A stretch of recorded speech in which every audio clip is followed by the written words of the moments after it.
In the Pokémon world, legendary and mythical Pokémon are often treated as distant encounters, spoken about far more than they are ever seen. What makes them unsettling is how often their presence is felt indirectly through ancient ruins, unfinished myths, and rules of reality that seem older than any region. Sinnoh's earliest records describe Arceus emerging from an egg before time or space had meaning, while Pokémon like Dialga and Palkia appear only later, quietly tied to the flow of those forces. These details matter because they suggest a world shaped in stages, with responsibilities passed down rather than left to chance. And before we drift any further, make sure to subscribe so once we reach 1,000 subscribers, I can reduce the ads. And tell me where you're watching from tonight, as the story begins with the original one itself. The being known as Arceus carries a title that speaks to its fundamental nature in the mythology of the Pokémon world. It is called the Original One, a name that suggests not just priority in time, but a singular role in creation itself. According to the legends preserved in Sinnoh's oldest texts, Arceus emerged from an egg in a place where nothing else existed, a void before form or meaning. Using 16 elemental plates that embodied every type of energy in existence, it shaped the formless chaos into a world with structure, laws, and purpose. The plates weren't merely tools, but extensions of Arceus itself, each one representing a different aspect of creation. When Arceus holds a plate, its very type changes to match, suggesting that this being doesn't simply command the elements, but becomes them, shifting its fundamental nature as easily as water changes shape. These 16 plates scattered across the Pokémon world after creation, hidden in places both sacred and mundane. Some rest in ancient ruins, others buried beneath modern cities, each one a fragment of the original creative force that brought order to existence. The plates respond to Arceus alone, and when reunited with their creator, they amplify its already immeasurable power. This mechanic of type shifting through held items makes Arceus uniquely adaptable in battle, capable of countering any threat by simply changing which plate it carries. But beyond the strategic implications, the plates represent something more profound in the mythology. The idea that creation itself is multifaceted, that the world needed every type of energy working in concert to come into being.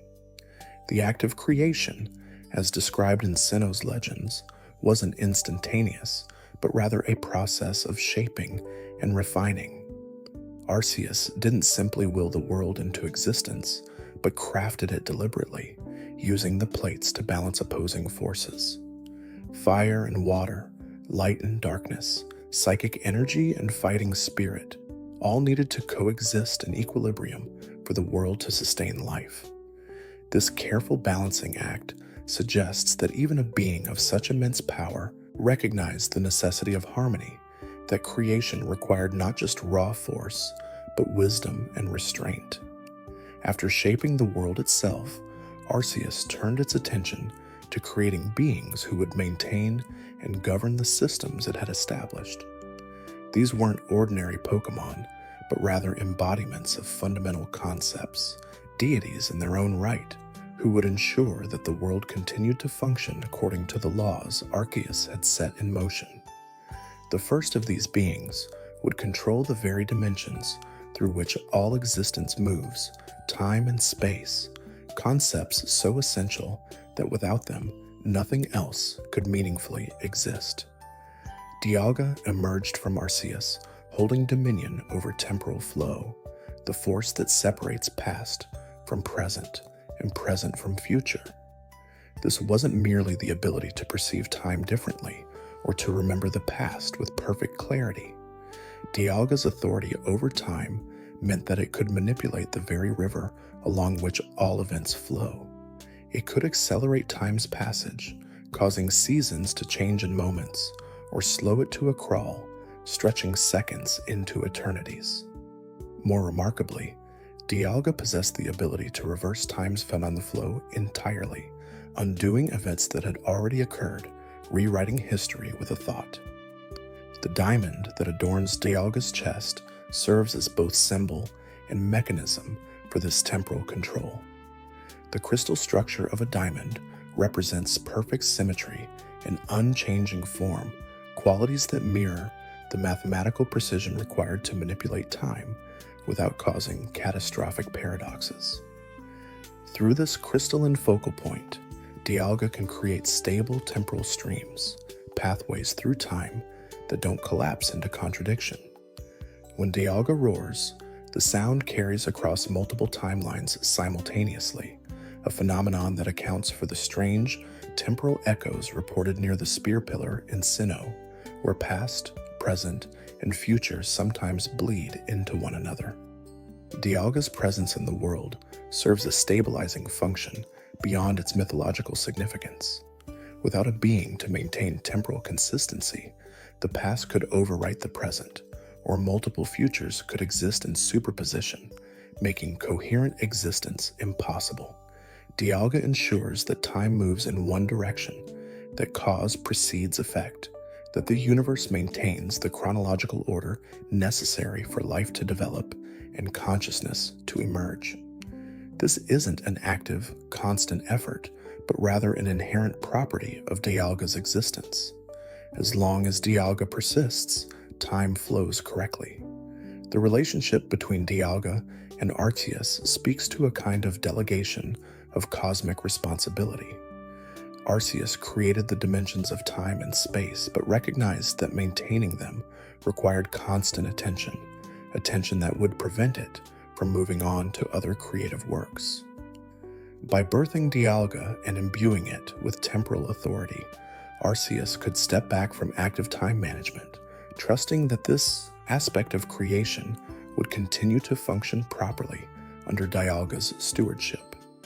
Palkia came into being alongside Dialga, but where its counterpart governs time, Palkia commands the dimensions of space itself.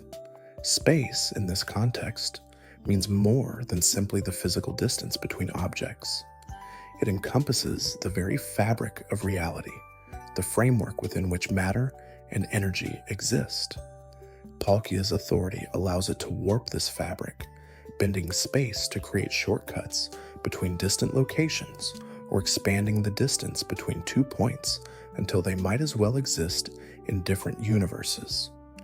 The pearls embedded in Palkia's shoulders function as spatial anchors, points of stability from which it can manipulate the malleable geometry of the universe. Through these pearls, Palkia can perceive space and dimensions beyond the 3 that most beings experience. It sees not just length, width, and height, but the hidden dimensions that theoretical physicists speculate about. Dimensions curled up so small that ordinary matter cannot access them. By reaching into these higher dimensions, Palkia can perform feats that appear magical, teleporting vast distances instantly, creating pocket universes separate from the main reality, even allowing multiple versions of the same space to exist simultaneously. This spatial manipulation makes Palkia essential to the structure of the Pokémon world. Without Palkia maintaining spatial consistency, locations could overlap, distances could become meaningless, and the very concept of here versus there would dissolve into incoherence. Palkia ensures that space remains stable and navigable, that travelers can trust that moving in a direction will take them somewhere predictable rather than depositing them in a random location or causing them to arrive before they left. The fins that extend from Palkia's body aren't merely decorative, but serve a practical purpose in its spatial work. By adjusting these fins, Palkia can stretch or compress the space fabric around itself, creating localized distortions that allow it to move through the universe without being bound by conventional physics. When Palkia travels from one region to another, it doesn't fly through the intervening space, but rather folds space so that its origin and destination touch, then steps across the fold. As we drift a little deeper into this topic, we find that Palkia's relationship with Dialga is complex and sometimes contentious. Time and space are fundamentally intertwined in the structure of reality, a relationship that theoretical physics describes as space-time.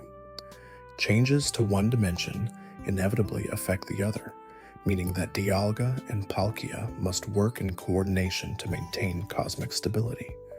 However, the two beings don't always agree on how this maintenance should proceed, and their conflicts can have catastrophic consequences for the world they're meant to protect. The legendary confrontation between Dialga and Palkia at the Spear, Pillar and Sinnoh, nearly tore the region apart. As the two titans clashed, time and space began to warp uncontrollably. The past bled into the present, creating ghostly echoes of events long finished. Distances became unreliable, with trainers taking a single step and finding themselves miles from where they started. The sky itself fractured like broken glass, revealing the void beyond reality. This wasn't a battle of physical strength, but a conflict of fundamental forces, two aspects of creation straining against each other until the universe itself began to buckle under the pressure.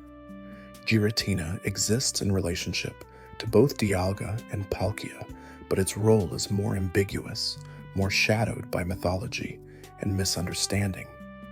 Where Dialga and Palkia govern the dimensions that define our reality, Giratina rules a realm outside those dimensions, a place called the Distortion World.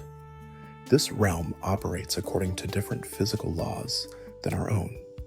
Gravity shifts unpredictably, pulling in directions that have no correlation to any visible mass. Solid surfaces exist without foundations, floating in space that has no clear up or down. Time flows, but not in the linear fashion that Dialga maintains elsewhere. Instead, past and future swirl together like paint and water, distinct but intermixed. Giratina was, according to legend, banished to this realm by Arceus for reasons that vary depending on which ancient text you consult. Some accounts suggest that Giratina was violent or destructive during the early days of creation, attacking its siblings and threatening to undo the work Arceus had accomplished. Other versions paint Giratina more sympathetically as a being whose nature was simply incompatible with the ordered reality Arceus was creating. Rather than destroying Giratina, Arceus created the Distortion World as a place where this strange being could exist without causing harm to the primary dimension. The Distortion World serves a crucial function in the cosmic balance, acting as a kind of safety valve for reality.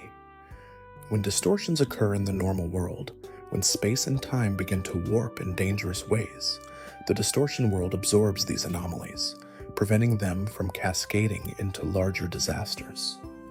Giratina, as the ruler and possibly the embodiment of this realm, naturally works to maintain this balance. When Dialga and Palkia fought at the Spear Pillar, Giratina emerged from its dimension not to join the battle, but to prevent the fighting from destroying the world they all inhabited. In its origin form, Giratina appears more serpentine, its body elongated and its wings transformed into ribbon-like appendages. This form is native to the Distortion World, where conventional physics don't apply, and aerodynamic considerations are irrelevant. When Giratina crosses into the normal world, it shifts to its altered form, a more substantial appearance with legs and traditional wings, adaptations necessary to function in a dimension with consistent gravity and spatial orientation.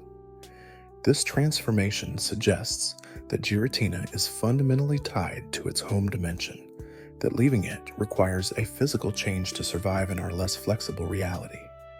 The relationship between Giratina and Arceus remains one of the Pokémon world's great mysteries. Was the banishment a punishment or a mission? Did Arceus send Giratina to the Distortion World as a sentence for crimes committed, or did it create that realm specifically so Giratina would have a place to fulfill its unique role in maintaining cosmic balance. The legends don't provide clear answers, and perhaps the truth combines the elements of both interpretations. Giratina may have been dangerous in the context of the newly created world, but that danger could be channeled productively by giving Giratina a realm to govern and a purpose to fulfill. After creating the beings who would govern the fundamental dimensions of reality, Arceus turned to another essential aspect of existence, consciousness itself. Thought, emotion, and willpower are what separate mere matter from beings capable of experiencing the world, of making choices, of growing and changing. To embody these aspects of consciousness, Arceus created 3 small beings, often called the Lake Guardians, for their chosen homes in the lakes of Sinnoh.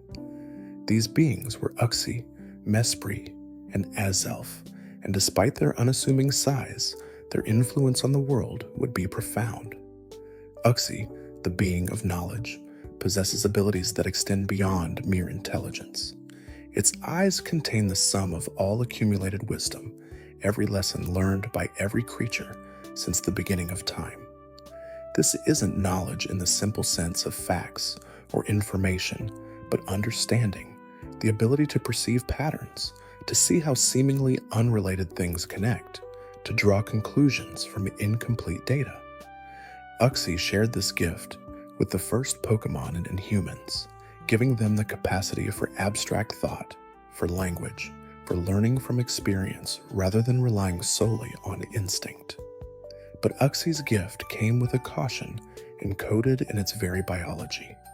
Looking directly into Uxie's open eyes causes immediate and complete memory loss, wiping away everything a being has learned or experienced. This isn't a malicious ability, but rather a safeguard, a reminder that knowledge must be earned through experience rather than simply downloaded wholesale.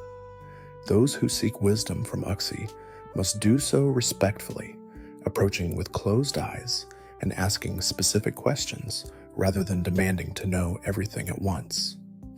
Uxie's home in Lake Acuity suits its contemplative nature. The lake sits in a cold, quiet region of Sinnoh, far from major population centers. Ice forms on its surface during winter, creating a barrier that discourages casual visitors. Those who make the journey to Lake Acuity are usually serious seekers, individuals with specific questions rather than idle curiosity. Uxie appreciates this solitude, spending its time in meditation, processing, and organizing the constant stream of knowledge flowing into it from every learning creature in the world. The ability to calm minds, mentioned in the legends, suggests that Uxie serves another important function beyond simply granting intelligence. In a world where hundreds of species with complex thoughts coexist, conflicts arise from misunderstanding, from emotional reactions overwhelming rational thought. Uxie's presence can soothe these conflicts, not by suppressing emotions, but by helping beings access their higher cognitive functions, their ability to think through problems rather than simply reacting. This calming influence radiates from Lake Acuity, making the surrounding area peaceful and conducive to clear thinking. Mesprit, the being of emotion, complements Uxie by embodying the feelings that give life meaning and motivation. Where Uxie represents the rational mind, Mesprit represents the heart, the capacity for joy, sorrow, love, anger, fear, hope, and all the other emotions that color experience. Without Mesprit's influence, beings would be capable of thought, but would lack any reason to care about their thoughts' conclusions. Emotion provides the drive that transforms abstract knowledge into action, the caring that makes relationships possible, the passion that inspires art and music, and all forms of creative expression. Mesprit's choice to dwell in Lake Verity reflects its nature. Verity means truth, and emotional truth is Mesprit's domain. This isn't the objective truth of facts and data, which belongs to Uxie, but rather the subjective truth of how things feel, the authentic expression of inner experience. Lake Verity sits in a more accessible location than Lake Acuity, closer to major routes and easier to reach. This accessibility mirrors how emotions are more immediately available than deep knowledge, how feeling comes before thinking for most beings. The legends say that Mesprit taught the first humans and Pokémon how to feel sorrow for losses and joy for successes. Before Mesprit's influence, creatures simply existed, reacting to stimuli without any emotional depth. They ate when hungry and slept when tired, but they didn't savor meals or dream contentedly. They avoided danger, but didn't fear for their loved ones or feel relief when safety returned. Mesprit's gift transformed existence from a mechanical process into a meaningful experience, creating the possibility for happiness and the risk of suffering in equal measure. Mesprit's ability to influence the feelings of living beings isn't a crude manipulation, but rather a subtle resonance. Mesprit doesn't impose emotions, but rather harmonizes with the emotional states of those around it, amplifying positive feelings and helping to process negative ones. When Mesprit is near, joy becomes more joyful, laughter more infectious, love more profound. Conversely, Mesprit can help beings work through grief, fear, or anger, not by eliminating those emotions, but by ensuring they flow naturally, rather than becoming trapped in destructive cycles. The relationship between Uxie and Mesprit demonstrates the balance necessary for healthy consciousness. Knowledge without emotion becomes cold and purposeless, while emotion without knowledge becomes chaotic and potentially destructive. Both are necessary, and the Lake Guardians work in concert even while dwelling in separate locations. Their influence spreads through the world in invisible networks, ensuring that all beings capable of consciousness have access to both thought and feeling.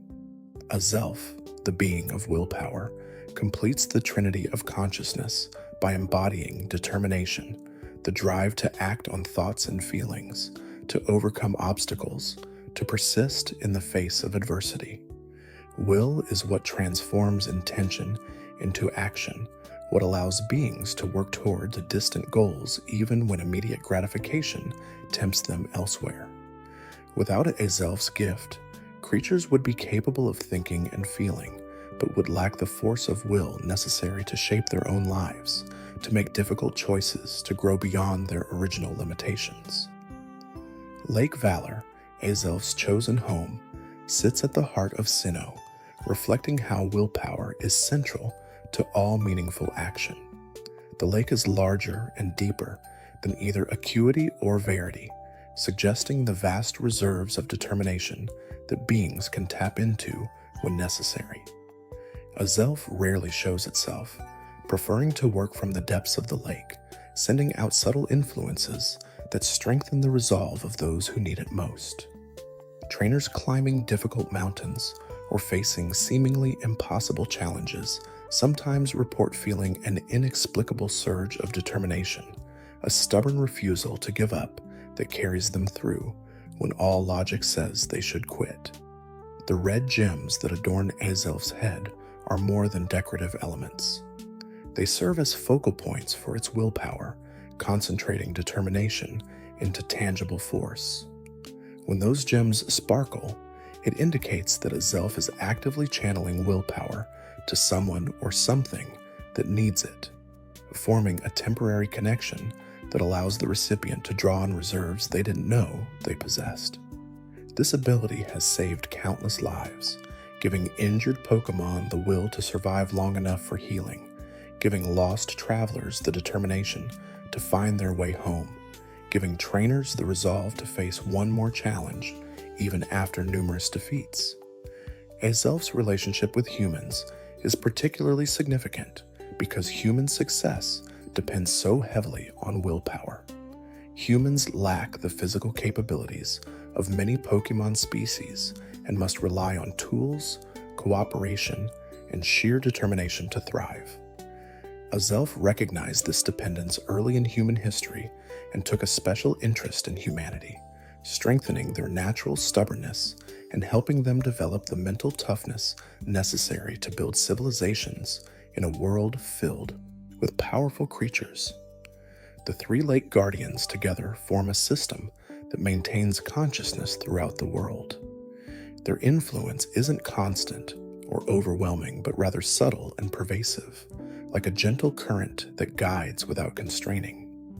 They don't control thoughts, emotions, or actions, but rather ensure that beings have access to these essential capacities, that consciousness remains possible and functional across generations and species. If you're still awake halfway through, maybe subscribe before you drift off, and tell me what time it is where you're watching from.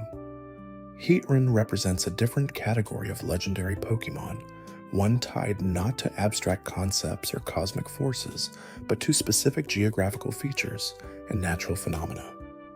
This being doesn't govern time or space or consciousness, but instead embodies the volcanic fury that shapes landscapes through fire and molten rock. Heatran's body formed from magma deep within the planet's core, where temperatures reach levels that would vaporize ordinary matter instantly. Through geological processes that took millennia, this living lava cooled enough to develop coherent form while retaining the intense heat that defines its nature. The legends say that Heatran guards the lava flows of Stark Mountain in Sinnoh, ensuring that volcanic activity remains stable rather than building to catastrophic eruptions. This guardianship isn't a conscious choice in the way humans might choose a career, but rather an instinctive behavior as natural to Heatran as breathing. Its body generates and dissipates enormous amounts of heat, creating a regulatory system that helps prevent pressure from building to dangerous levels in the volcanic chambers beneath the mountain. Heatran's feet contain specialized structures that allow it to walk across molten lava as easily as humans walk on solid ground. These aren't merely heat-resistant appendages, but active systems that interact with liquid rock, finding stable footing on surfaces that shift and flow. The cross-shaped protrusions on Heatran's feet function as anchors, digging into semi-solid magma and creating temporary platforms. This ability allows Heatran to patrol deep within volcanic systems, descending into lava tubes and magma chambers that no other creature could survive entering. The mouth from which molten metal drips serves multiple purposes beyond the obvious intimidation factor. This metal, heated beyond its melting point within Heatran's body, functions as both a weapon and a tool. When threatened, Heatran can spit streams of molten iron or steel with devastating accuracy, melting through rock or flash burning anything organic. But in less violent contexts, this dripping metal helps a Heatran shape its environment, filling cracks in the volcanic chambers, reinforcing weakened areas, gradually sculpting the interior of Stark Mountain through steady geological work. The symbiotic relationship between Heatran and the mountain it inhabits demonstrates how legendary Pokémon often serve ecological functions that seem mundane compared to reshaping reality or granting consciousness, but which are no less vital for the world's continued stability. Without Heatran regulating Stark Mountain's activity, the volcano might erupt catastrophically, burying the surrounding region under ash and lava. Towns would be destroyed, ecosystems devastated, countless lives lost. Heatran prevents this not through grand dramatic interventions, but through constant, patient maintenance work that most people never see or appreciate. Heatran's presence has shaped the geology of the entire region surrounding Stark Mountain. The heat it generates creates unique mineral formations, crystals that form only under specific temperature and pressure conditions. Hot springs emerge where underground water passes near channels that Heatran has melted through the rock, bringing therapeutic minerals to the surface. The soil downslope from the mountain contains higher concentrations of volcanic ash, enriched by Heatran's influence, creating unusually fertile farmland that sustains communities for miles around. Another quiet detail appears when we look closer at Heatran's biology.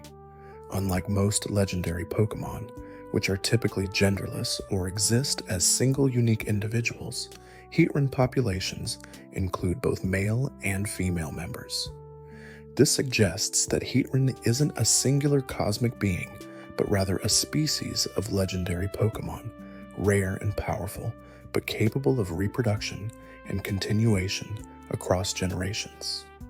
This raises fascinating questions about how many Heatran might exist worldwide, one per major volcanic system, perhaps, each serving as guardian and regulator for its chosen mountain.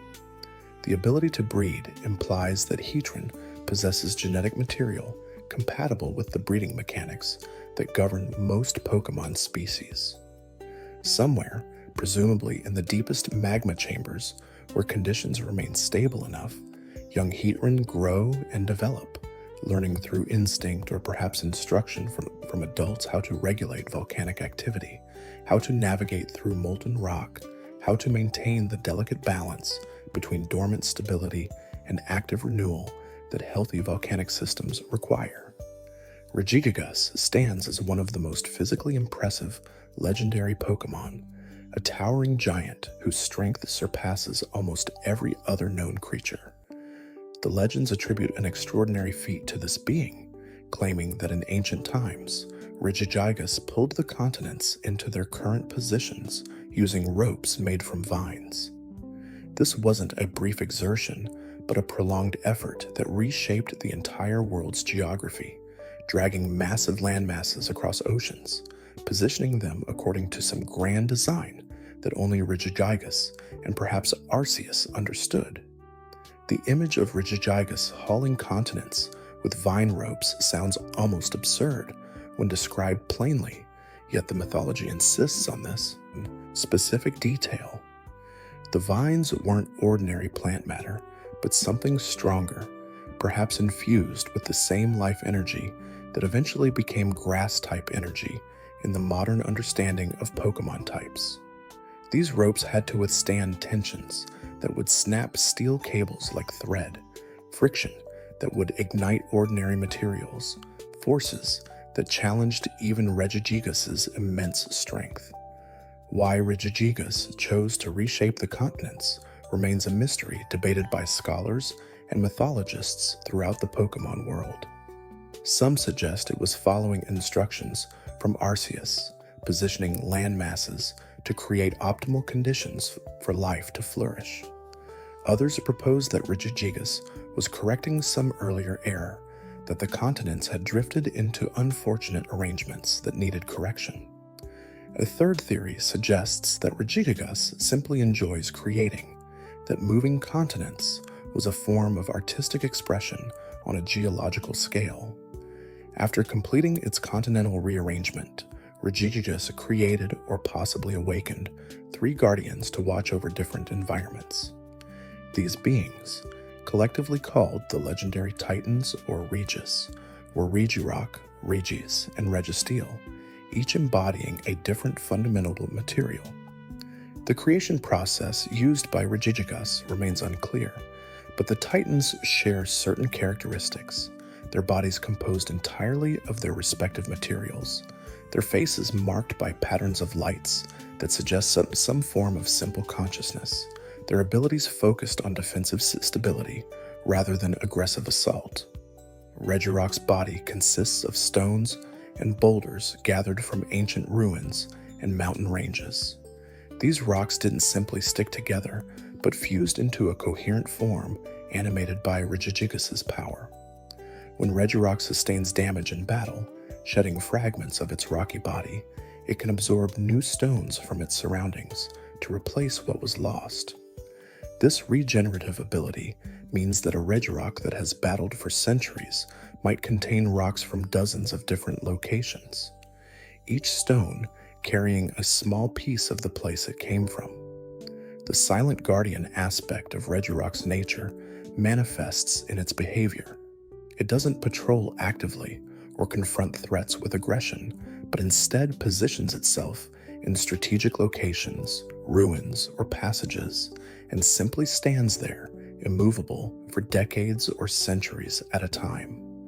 Only when someone attempts to pass through its guarded space does Regirock spring into action, and even then, it doesn't pursue fleeing opponents, but returns to its post once the immediate threat has been repelled. Regice formed from ancient ice, not the surface ice of glaciers or frozen lakes, but ice from the depths of the planet, where water compressed under enormous pressure crystallizes into structures harder than steel. This ice doesn't melt under normal circumstances, remaining solid even in summer heat or when exposed to fire. The cold radiating from Regice's body canals freeze air itself, causing moisture to crystallize instantly and creating localized blizzards wherever Regice chooses to manifest its full power. The temperatures at which Regice exists comfortably would kill most life forms instantly. Flesh would freeze and shatter, breath would crystallize in lungs, nervous systems would cease functioning as chemical reactions slowed to imperceptibility. Yet Regice moves through these extreme conditions without apparent discomfort, its consciousness perhaps operating on different principles than warm-blooded creatures use, its thoughts flowing like cold currents through frigid water rather than firing through neural pathways. Regice's choice of dwelling places reflects its nature. It inhabits the deepest glaciers, the coldest mountain peaks, the dark caves where summer warmth never reaches. These aren't merely comfortable environments for Regice, but necessary ones, places where its presence won't cause harm by freezing everything around it. In these isolated locations, Regice can exist without disrupting ecosystems adapted to more moderate temperatures, emerging only when the world needs its particular gifts. Registeel was crafted, according to legend, from meteoric iron that fell to Earth in prehistoric times. This extraterrestrial metal possesses properties that terrestrial iron lacks, a crystalline structure that makes it nearly indestructible, the ability to maintain coherence at temperatures that would liquefy ordinary steel, a strange resonance that allows it to absorb and dissipate enormous amounts of kinetic energy without deforming. Registeel's body shows no signs of corrosion despite its apparent age. Legends claim that some Registeel have stood in their chosen posts for tens of thousands of years, predating recorded history by vast stretches of time, yet their metallic surfaces remain pristine. This immunity to rust and decay suggests that Registeel isn't merely resistant to oxidation, but exists in some state where chemical reactions simply don't affect it, where time itself slides past without leaving marks. The eternal blocking of ancient passages mentioned in the legends refers to Registeel's tendency to guard doorways, tunnels, and entrances to forgotten places. These aren't random locations, but specific sites that someone, likely Regigigas or possibly Arceus, deemed too dangerous for casual access. What lies beyond these blocked passages varies by location. Some guard chambers containing dangerous artifacts, others prevent access to dimensional weak points where reality grows thin. Still others simply mark places where the past should remain buried rather than disturbed by curious moderns.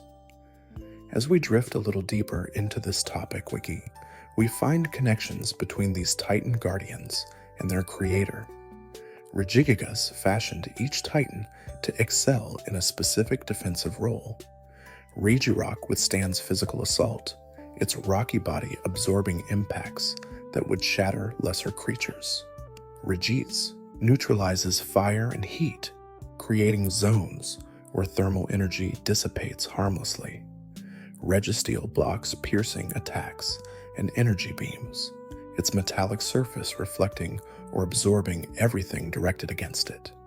Together, they form a comprehensive defensive system capable of protecting whatever Regigigas deemed worthy of eternal guardianship. But Regigigas itself eventually grew tired, or perhaps simply completed its appointed tasks. The legends say it entered a deep sleep in Snow Point Temple at the northern edge of Sinnoh, its massive body settling into stillness so profound that ice and snow accumulated over it, partially burying this titan of titans beneath frozen layers. The temple that grew around Regigigas's resting place suggests that humans discovered the sleeping giant and built their structure to honor or perhaps contain it, creating architecture that would channel worship while ensuring that Regigigas remained undisturbed. The slow awakening attributed to Regigigas reflects a characteristic called slow start in battle mechanics, but mythology offers a different explanation. After sleeping for untold centuries, Regigigas's body needs time to fully reactivate, its systems coming online gradually rather than all at once. The first moments after waking find Regigigas clumsy and weak, operating at perhaps a tenth of its full capacity. But as minutes pass, as ancient systems warm up and energy begins flowing properly through channels that haven't carried power in millennia, Regigigas steadily approaches its true strength. When Regigigas does achieve full power, the ground trembles beneath its footsteps. Each movement, measured and deliberate, carries the weight of continents behind it. Watching Regigigas walk is like watching a mountain range migrate, slow and inexorable, and possessed of such momentum that nothing short of planetary forces could halt its progress. This is the being that hauled land masses across the globe, and even diminished by prolonged sleep, even moving at half strength, Regigigas commands a physical presence that humbles everything around it. Cresselia exists in contrast to darker forces, embodying the peaceful rest and pleasant dreams that allow beings to process their experiences and wake refreshed. Its crescent moon shape mirrors its nocturnal nature and lunar associations, connecting Cresselia to the gentle light that illuminates nighttime without the harsh intensity of day. The legends say that Cresselia appears to those suffering from nightmares or insomnia, drawn by distress like a moth to flame, but approaching with healing rather than further harm. The soothing dreams that Cresselia brings aren't simple distractions, but therapeutic experiences tailored to each individual's needs. Someone grieving a loss might dream of peaceful reconciliation, finding the closure that waking life denied them. A trainer anxious about an upcoming challenge might dream of practicing their strategies, building confidence through simulated success.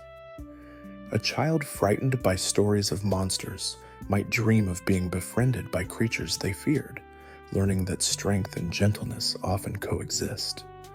Cresselia's feathers glow softly in darkness, emanating light that doesn't hurt sensitive eyes, but provides just enough illumination to navigate safely without disrupting sleep.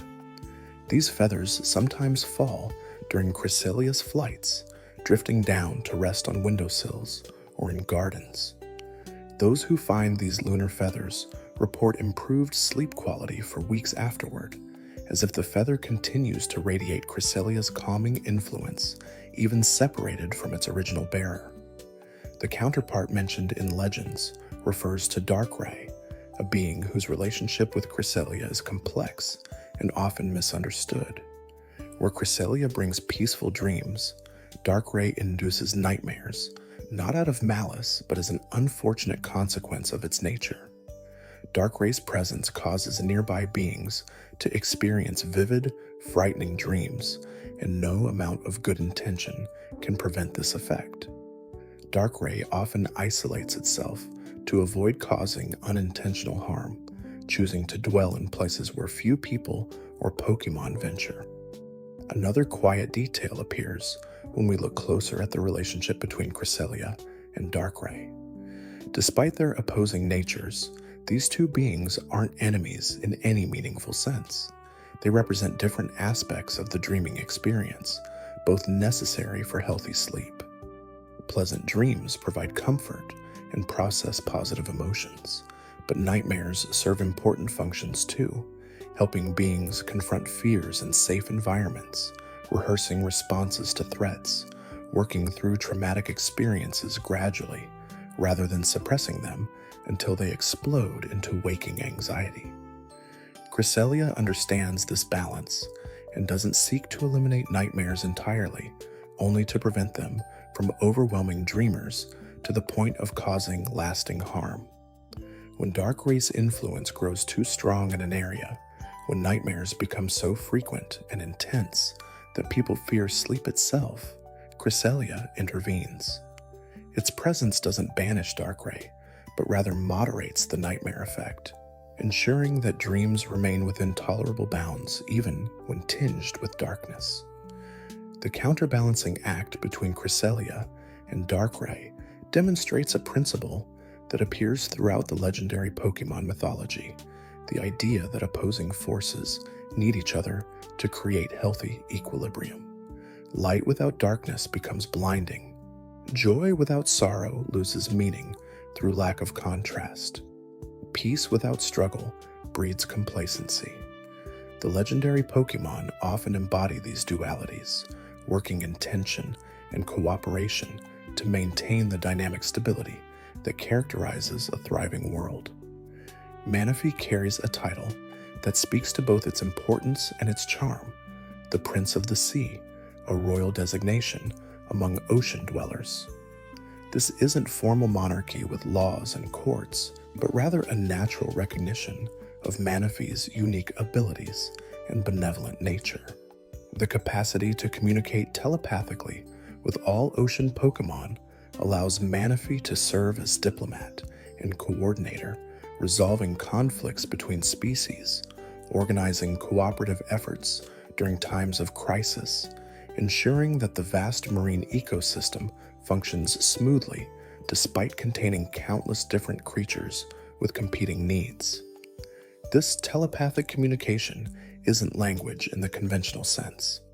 Manaphy doesn't translate words from one Pokémon language to another, but instead shares emotions, images, and intentions directly, bypassing the need for verbal expression entirely. A Wailord concerned about migration routes can share its knowledge of ocean currents with Manaphy, who then conveys this information to schools of Remoraid that need to avoid those same currents. A lantern warning about contaminated waters can broadcast its concern through Manaphy to every Pokémon in the region, allowing coordinated avoidance of the danger. The bond that Manaphy forms with humans who hatch it from an egg is particularly powerful. Manaphy eggs are extraordinarily rare, produced through processes that marine biologists don't fully understand, and the journey to hatch one safely requires carrying the egg through changing temperatures and conditions that mirror the ocean's diversity. The human who successfully hatches a Manaphy becomes imprinted in the young Pokemon's consciousness, recognized as family in ways that transcend species boundaries. Phione represents one of the most unusual relationships in Pokemon biology, being the offspring of Manaphy yet never itself evolving into Manaphy. When Manaphy breeds, regardless of its partner, the resulting egg always hatches into Phione, a separate species that shares Manaphy's general appearance but lacks its telepathic powers and royal status. This one-way reproductive relationship puzzles researchers, suggesting that Manaphy's unique abilities emerge from something beyond simple genetics, perhaps a blessing conferred by Arceus or by the ocean itself. Phione spends its life drifting along ocean currents, forming temporary bonds with families of water Pokémon as it travels.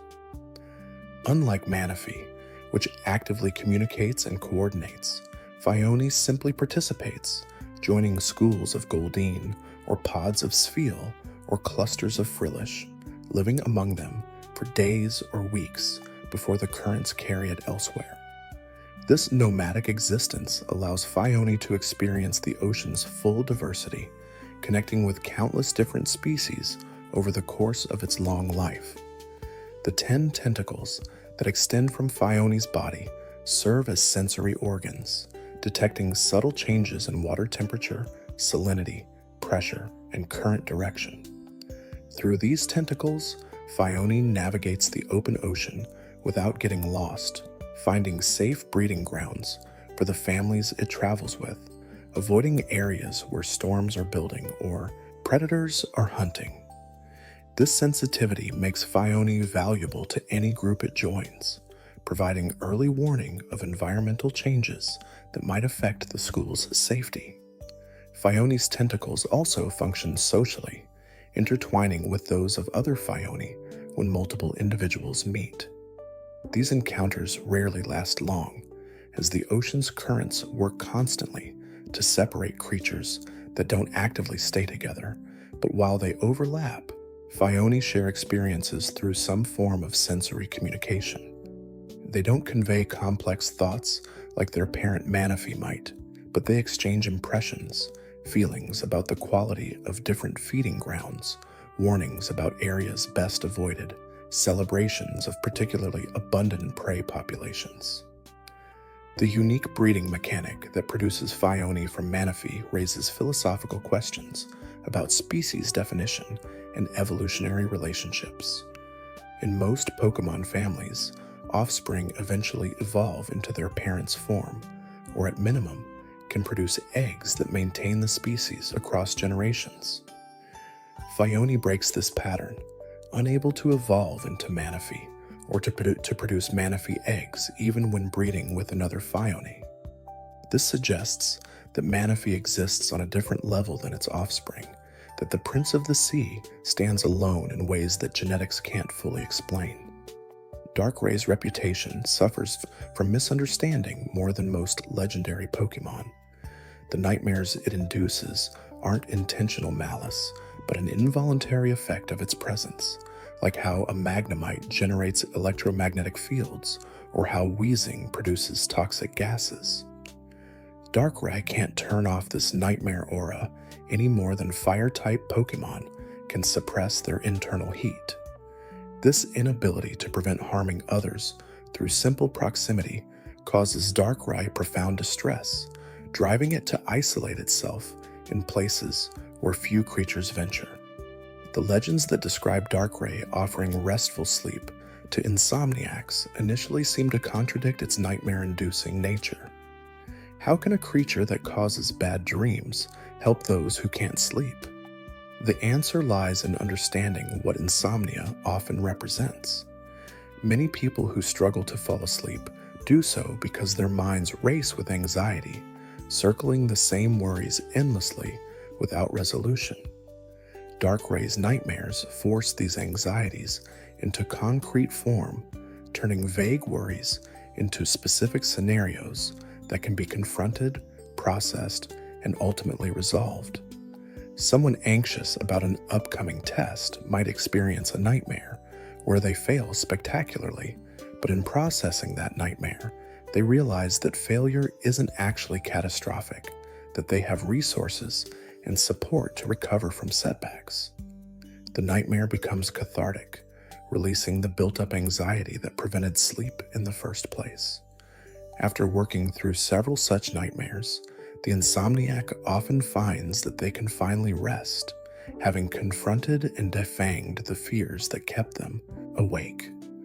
Darkray's self-imposed isolation reflects a moral sophistication that some Pokémon lack. It understands that its presence causes suffering, recognizes that this effect is harmful even when unintentional, and takes responsibility by removing itself from populated areas. This represents a form of altruistic sacrifice, choosing loneliness over the alternative of remaining among others and causing them distress. The shadowy places where Darkrai dwells, abandoned buildings and fog-shrouded islands and deep forests become sanctuaries not just for Darkrai, but for other creatures seeking solitude. Occasionally, a trainer or researcher seeks out Darkrai deliberately, viewing the nightmare effect as something they can endure in exchange for understanding this misunderstood being. These encounters rarely last long, as even the most determined humans find sustained exposure to nightmares psychologically exhausting, but they provide valuable insights into Darkrai's nature. Those who've spent time near Darkrai report that it seems grateful for company, pathetically eager for connection, despite knowing that it will eventually drive visitors away. The relationship between willingness to help and inability to avoid harm creates a tragic dimension to Darkrai's existence. It wants to be useful, to contribute positively to the world, to form friendships and connections like other Pokémon, but its very nature prevents most of these desires from being fulfilled. The moments when Darkrai successfully helps an insomniac or protects someone by driving away threats through nightmare-inducing presence become precious to it. Rare instances where being Darkrai becomes a gift rather than a curse. Shaman exists in two distinct forms, each adapted to different circumstances and needs. In its land form, Shaman appears as a small hedgehog-like creature, timid and gentle, preferring to hide in flower fields rather than confront threats directly. This form focuses on purification and healing using the flowers that grow on its back to clean polluted air and water, gradually restoring ecosystems that human activity or natural disasters have damaged. The Gracidia flower transforms Shaman from land form to sky form, a metamorphosis that grants the ability to fly and a more confident, playful personality. This isn't a permanent evolution, but rather a temporary transformation that requires continued exposure to Gracidia flowers to maintain. When Shaman in sky form experiences certain conditions, particularly freezing temperatures or nighttime, it reverts to land form, needing to find more Gracidia flowers to transform again. The graceful flight enabled by sky forming allows Shaman to cover vast distances, migrating between meadows and spreading the seeds of flowers wherever it goes. These aren't ordinary seeds, but specialized variants that grow unusually quickly and remain healthy in harsh conditions. A field where Shaman has flown becomes noticeably more vibrant within days, flowers blooming out of season, plants recovering from disease, the entire ecosystem experiencing a surge of vitality. Shaman's purification abilities work on multiple levels. The most obvious effect targets physical pollution, contaminated water running clear after Shaman passes through it, smog-filled air becoming fresh and breathable, soil poisoned by industrial chemicals regaining the ability to support plant life. But Shaman also affects emotional pollution, the accumulated negativity that builds up in places where people have suffered or struggled for extended periods. Battlefields where Shaman travels lose their oppressive atmosphere. Abandoned homes no longer feel haunted by past sorrows. Even prisons, where countless inmates have despaired, become more bearable after Shaman's influence touches them. The expression of gratitude mentioned in legends manifests in how Shaman behaves around those who've shown it kindness. Unlike many legendary Pokémon that remain aloof or simply accept tribute as their due, Shaman actively expresses appreciation through small gestures. It might leave bouquets of flowers at someone's doorstep, guide lost travelers to safety using Skyform's mobility, or simply spend time in someone's presence, offering companionship to those who feel isolated. The flower seeds that Shaman spreads during migration create a form of living trail, marking the routes that Shaman favors with seasonal blooms that appear nowhere else. Botanists who've studied these flowers note unusual properties, exceptional resistance to disease, ability to thrive in poor soil, flowers that bloom repeatedly throughout growing seasons rather than just once. These characteristics suggest that Shaman's seeds carry some of the purification power that Shaman itself possesses, creating lasting environmental improvements even after Shaman has moved on.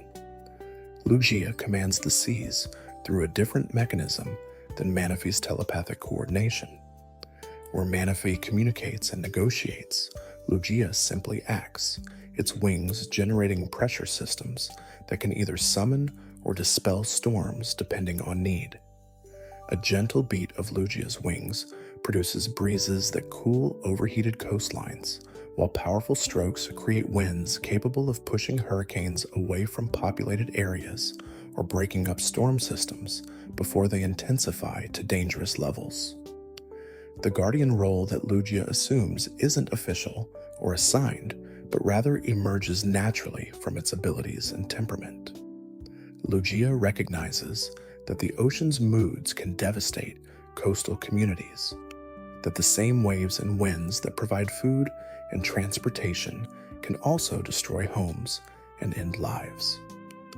By moderating these extremes, by preventing storms from reaching their most catastrophic intensity, Lugia allows civilization to exist along shorelines that might otherwise be too dangerous to inhabit. Lugia's preferred dwelling beneath the waves in deep ocean trenches reflects both practical concerns and personality. The depths provide isolation from the surface world's chaos, allowing Lugia to rest without constant demands for intervention. The pressure at these depths would crush ordinary creatures, but Lugia's body adapts to handle both the crushing weight of deep water and the relative weightlessness of flight with equal ease. The psychic powers that Lugia possesses complement its storm manipulation abilities, allowing it to sense weather patterns forming far away, to detect the subtle signs that distinguish a brief squall from a developing hurricane, to coordinate with other weather-affecting Pokémon when situations require collaborative intervention.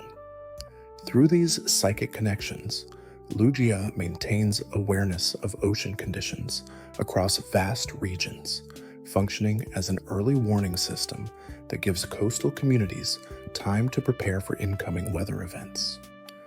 Lugia's relationship with the legendary birds of Kanto, Articuno, Zapdos, and Moltres demonstrates another aspect of its guardian role. These three powerful Pokémon can clash when their territories overlap or when their elemental natures conflict, ice versus fire, lightning disrupting both. Lugia serves as mediator and, when necessary, enforcer, using its greater power to separate fighting birds and remind them that their conflicts shouldn't be allowed to escalate into regional disasters. The calming effect mentioned in Legends manifests in multiple ways. The most dramatic involves Lugia rising from the depths to quell a raging storm, its wings beating in specific rhythms that disrupt the atmospheric patterns, sustaining the storm's fury. But Lugia also provides smaller, continuous calming influences, generating currents that distribute heat more evenly through ocean waters, preventing the temperature extremes that can stress marine ecosystems. Ho-Oh represents renewal and purification through fire rather than water, a being whose flames don't merely burn, but transform. The rainbow wings that characterize Ho-Oh aren't just beautiful, but functional, each feather containing spectral colors that emerge when light passes through them, creating the rainbows that appear wherever Ho-Oh flies. These rainbows aren't ordinary optical effects, but carry some of Ho-Oh's purifying energy, causing those who witness them to experience clarity of thought and renewal of purpose.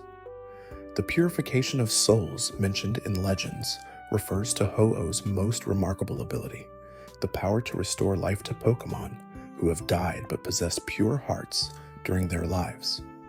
This isn't resurrection in the sense of simply reanimating corpses, but rather a complete renewal, creating new bodies from sacred fire and returning souls to inhabit them. The three legendary beasts, Entei, Raikou, and Suicune, represent the most famous example of this resurrection, having perished in a fire at the Brass Tower in Johto only to be reborn when Ho-Oh descended and blessed them with new life and new powers. This selective resurrection raises theological questions about what constitutes a pure heart worthy of rebirth. Ho-Oh doesn't restore every dead Pokémon, only those who meet some criteria that the legends describe vaguely as purity, but which likely encompasses more nuanced judgments about character and contribution. A Pokemon who lived selfishly or caused unnecessary harm would presumably not qualify for resurrection, while one who sacrificed itself protecting others or who dedicated its life to beneficial purposes might earn Ho-Oh's intervention. The rainbow that appears when Ho-Oh grants rebirth serves as a sign to those present that something miraculous has occurred. Witnesses to these resurrections report feeling overwhelming emotions, joy at the return of lost companions, mixing with awe at witnessing divine power, with a sense that they've been privileged to see something that most people experience only in myths and legends. These moments become defining experiences, remembered and recounted for the rest of the witness's life. Ho-Oh's flight patterns follow routes that take it to places of historical significance, old battlefields where heroes fell, temples where saints prayed, forests where ancient trees remember centuries of growth. This isn't random wandering, but rather a form of pilgrimage, Ho-Oh paying respect to the past while searching for those worthy of receiving its gift of renewed life. The appearance of Ho-Oh becomes an event of tremendous importance wherever it occurs, people gathering to witness the rainbow-winged phoenix, hoping that its presence might bless their region with good fortune. The relationship between Ho-Oh and fire reflects a sophisticated understanding of this element's dual nature. Fire destroys, reducing complex structures to ash and heat, but fire also enables new growth, clearing dead vegetation to make room for young plants, releasing nutrients locked in organic matter, creating the conditions necessary for certain seeds to germinate. Ho-Oh embodies this productive aspect of fire, using flames that burn away corruption and decay while preserving or even enhancing what deserves to continue existing. As we drift a little deeper into this topic, we find that Ho-Oh's behavior demonstrates remarkable patience. Rather than intervening constantly or granting rebirth frequently, Ho-Oh appears only in moments of true need, when the loss of a particular individual would represent an intolerable tragedy, when someone pure-hearted dies before fulfilling their potential. This restraint prevents resurrection from becoming commonplace or expected, maintaining the specialness of continued life while acknowledging that death serves important functions in the natural cycle. The three legendary beasts that Ho-Oh resurrected each received abilities that reflected both their original natures and the new purpose Ho-Oh granted them.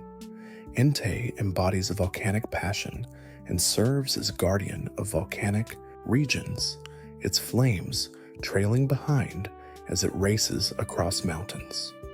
Raikou channels thunderstorm energy and patrols areas recovering from disasters, its lightning strikes helping to restart disrupted electrical cycles in damaged ecosystems. Suicune purifies water with mystical aurora and wanders in search of polluted waterways that need healing. Entei's creation from the flames that consumed the brass tower gives it a unique connection to fire's transformative power. The building that burned held enormous cultural significance for Johto, serving as a religious center and gathering place, and its destruction in a lightning strike it caused fire represented a terrible loss. The three Pokémon who died in that fire, precise species unknown in most legends, were transformed through Ho-Oh's intervention into new beings suited to prevent similar tragedies, or at least to help communities recover from disasters. The passion of volcanoes that Entei embodies isn't merely destructive heat, but rather the creative force that builds new land through lava flows, that enriches soil with volcanic minerals, that powers geothermal systems, providing warmth to cold climates. Entei's flames carry this constructive aspect of fire, burning hot enough to melt rock, yet controlled enough to avoid causing harm when Entei chooses restraint. Entei's choice to race across mountains reflects both its energetic nature and its practical role. By moving constantly through mountainous regions, Entei can monitor volcanic activity across wide areas, sensing through ground vibrations and heat flows where instabilities might be developing. When Entei detects a volcano building toward a dangerous eruption, it can channel some of that energy into itself, functioning as a living pressure relief valve that reduces eruption intensity without suppressing volcanic activity entirely. The flames that trail behind Entei as it runs serve multiple purposes beyond dramatic visual effect. These flames mark Entei's path, creating temporary barriers that prevent pursuing threats from catching up. They also provide warmth to cold mountain environments, creating microclimates where certain plants and Pokémon can survive in otherwise inhospitable conditions. Finally, these flames act as beacons, allowing those seeking Entei to track its movement and potentially intercept it if they need its assistance with a fire-related crisis. Raiku's connection to thunder gives it authority over electrical storms and the damage they cause. Lightning strikes ignite forest fires, destroy buildings, disrupt power systems, and occasionally injure or kill living beings. Raikou can't prevent these effects entirely, but works to minimize their impact by attracting strikes to itself, channeling electrical energy safely into the ground rather than allowing it to discharge into vulnerable targets. The roaming behavior attributed to Raikou mirrors Entei's constant movement, but focuses on different terrain. Where Entei prefers mountains, Raikou travels through plains and valleys, areas where storms form frequently and electrical buildup occurs naturally. By moving through these regions, Raikou distributes electrical charge more evenly, preventing the concentration of energy that leads to dangerous lightning strikes. Raikou's ability to restore balance after disasters operates through electrical stimulation of damaged ecosystems. Plants stunted by trauma receive mild shocks that jumpstart dormant growth mechanisms. Animals displaced by catastrophe orient using the electrical fields that Raikou generates, finding their way back to appropriate habitats. Even human communities benefit as Raikou's presence helps restart electrical infrastructure damaged by storms or other disasters. The restoration that Raikou provides extends beyond physical systems to include psychological recovery. Communities that have experienced disasters often struggle with lingering anxiety, fear that the terrible events will repeat, difficulty trusting that safety can be reestablished. Raikou's appearance, visible proof that legendary beings care about mortal well-being, provides reassurance that helps people begin rebuilding not just structures, but the sense of security necessary for normal life to resume. Suicune completes the trio by focusing on water purification, a role that becomes increasingly vital as industrial activity and population growth strain freshwater resources. Pollutants that humans introduce into water systems, chemical runoff from agriculture, industrial waste, sewage inadequately treated before release, all accumulate in rivers and lakes, making water unsafe to drink and hostile to aquatic life. Suicune's mystical aurora neutralizes these contaminants, breaking down complex pollutants into harmless components, restoring water to a state where it can support healthy ecosystems. The crystal beam that Suicune can project serves both offensive and purification purposes. In battle, this beam carries intense cold that can freeze opponents or create defensive ice barriers. But directed at contaminated water, the same beam induces crystallization that separates pure water from dissolved pollutants, essentially filtering through physics rather than chemistry. The ice crystals that form during this process can be harvested as extraordinarily pure water, free from any trace of contamination. Suicune's wandering path follows waterways, traveling upstream along rivers, crossing between watersheds, visiting lakes and ponds in systematic patterns that ensure no significant water body goes too long without attention. This constant movement makes Suicune difficult to locate, as it never remains in one place more than briefly, but those living near freshwater sources sometimes glimpse it crossing through their region, a flash of purple and blue that signals improved water quality in the coming weeks. The aurora that accompanies Suicune serves as both signature and tool. The shimmering lights that ripple around Suicune when it activates its purification powers alert nearby Pokémon that clean water is becoming available, drawing thirsty creatures to rivers and lakes that were previously too contaminated to drink safely. These gatherings around newly purified water create temporary communities where species that normally avoid each other share the resource peacefully, recognizing that Suicune's gift benefits everyone. Articuno embodies the purity and stillness of deep winter, creating diamond dust through the motion of its wings. This isn't regular snow, but rather ice crystals so fine they remain suspended in the air, creating sparkling hazes that refract light into countless tiny rainbows. The effect appears magical, air itself seeming to crystallize and shine, but the mechanism is straightforward physics.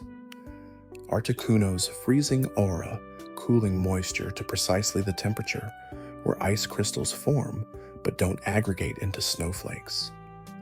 The blizzards that Articuno creates serve ecological purposes beyond simply demonstrating power. Deep snowpack provides insulation for dormant plants and hibernating creatures, protecting them from extreme cold while storing water for spring melting. Articuno's control over winter weather allows it to ensure that snow falls in patterns that benefit ecosystems rather than merely responding to atmospheric conditions. Areas that need heavy snow for water storage receive blizzards, while regions where excessive snow would cause harm get lighter accumulations. Articuno's feathers retain cold even after falling, remaining frozen to the touch indefinitely.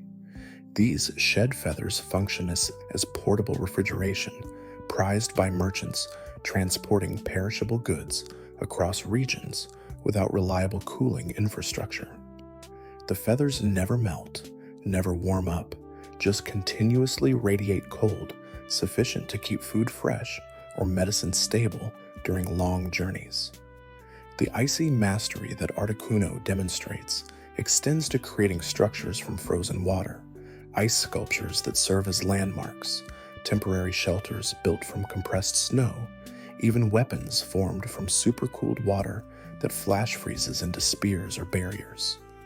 These constructions melt eventually as Articuno's influence fades and normal temperatures reassert themselves, but while they persist, they provide utility and beauty to frozen landscapes.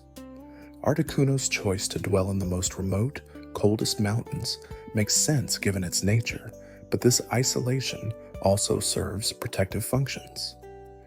If Articuno lived near populated areas, its constant cold aura would make normal life difficult for humans and warm climate Pokémon. Plants would struggle to survive the endless winter that Articuno's presence creates.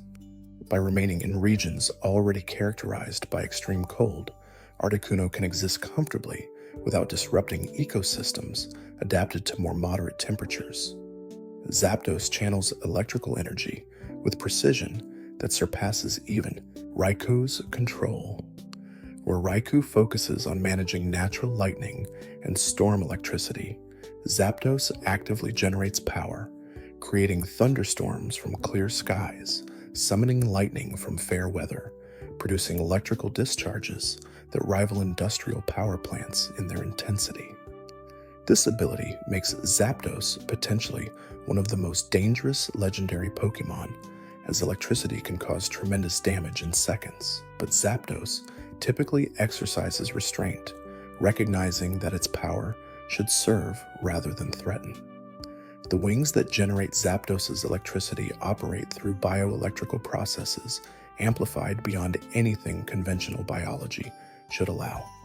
Each wing beat creates charge separation, building voltage differentials that eventually discharge as lightning.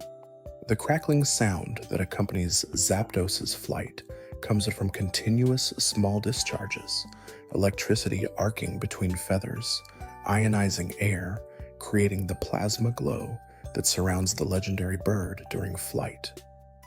Zapdos's habit of perching on power plants initially seems strange until you consider the relationship from Zapdos's perspective. The concentrations of electrical infrastructure present in power stations create strong electromagnetic fields, environments where Zapdos feels comfortable and can easily absorb energy to supplement its internal generation. By perching on these facilities, Zapdos also prevents electrical overloads, drawing off excess power during peak generation times before it can damage transformers or distribution systems. The electrical energy that Zapdos absorbs and redirects serves important ecological functions beyond powering human infrastructure. Electrical stimulation helps certain processes occur: nitrogen fixation in soil, neurotransmitter production in complex nervous systems, even the magnetic navigation systems that many migrating Pokémon rely upon. Zapdos's presence in a region subtly enhances all these processes, creating conditions where electrical activity improves rather than disrupts natural systems. Zapdos's relationship with storms demonstrates the difference between causing weather and being caused by weather. Other flying types might seek shelter when thunderstorms approach, avoiding the dangerous lightning and turbulent winds. Zapdos doesn't flee storms, but rather participates in them, adding its electrical output to the natural discharge, shaping the storm's development through strategic lightning strikes that alter pressure distribution and wind patterns. This intervention prevents some storms from intensifying to dangerous levels while allowing others to grow when rainfall is needed. Moltres completes the trio of legendary birds with power over fire that rivals or exceeds Entei's volcanic flames. But where Entei focuses on earthbound volcanic activity, Moltres represents the fire of the sky, the burning of meteors entering atmosphere, the combustion of gases in upper air layers, the solar radiation that warms the planet. Moltres' flames burn without fuel in the conventional sense, drawing energy directly from heat and light, transforming it into the fiery aura that surrounds this magnificent bird.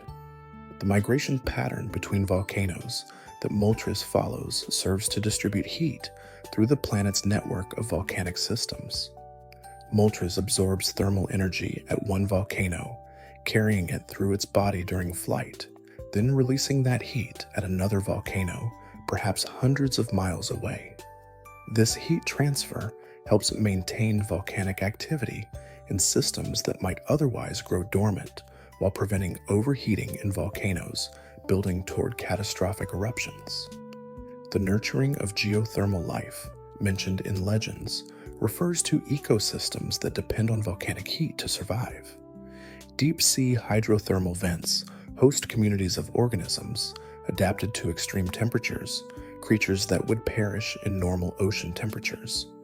Volcanic hot springs on land similarly support specialized life forms, bacteria and archaea that thrive in near-boiling water, hardy plants adapted to acidic soil, insects and other invertebrates that exploit ecological niches too hostile for competitors.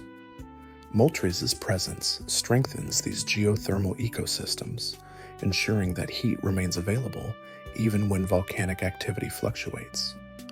Moltres' fiery plumage represents rebirth through flames, feathers that burn continuously yet never consume themselves.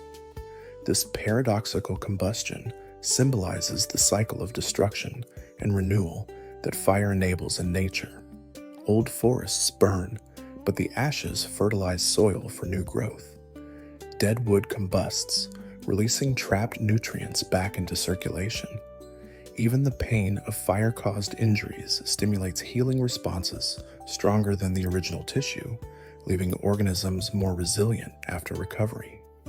The ignition of volcanic activity attributed to Moltres doesn't mean that Moltres causes eruptions, but rather that its presence can trigger dormant volcanoes to resume activity. This might sound dangerous until you consider that extinct volcanoes, those that have grown completely cold and dormant, no longer contribute to the planetary heat cycling necessary for maintaining a habitable environment.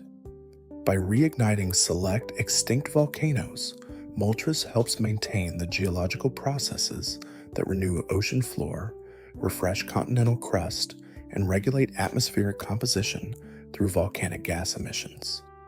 Another quiet detail appears when we look closer at how these three legendary birds interact with each other. Despite their elemental differences, ice, electricity, and fire, which might suggest natural antagonism, the birds maintain generally peaceful coexistence.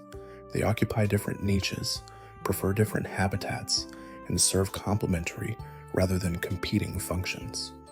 Conflicts arise only when human interference disrupts the natural balance, or when unusual circumstances bring the birds into direct competition for resources. Mewtwo represents perhaps the most tragic figure in Pokémon mythology, a being created by humans through genetic manipulation rather than born through natural processes or divine creation.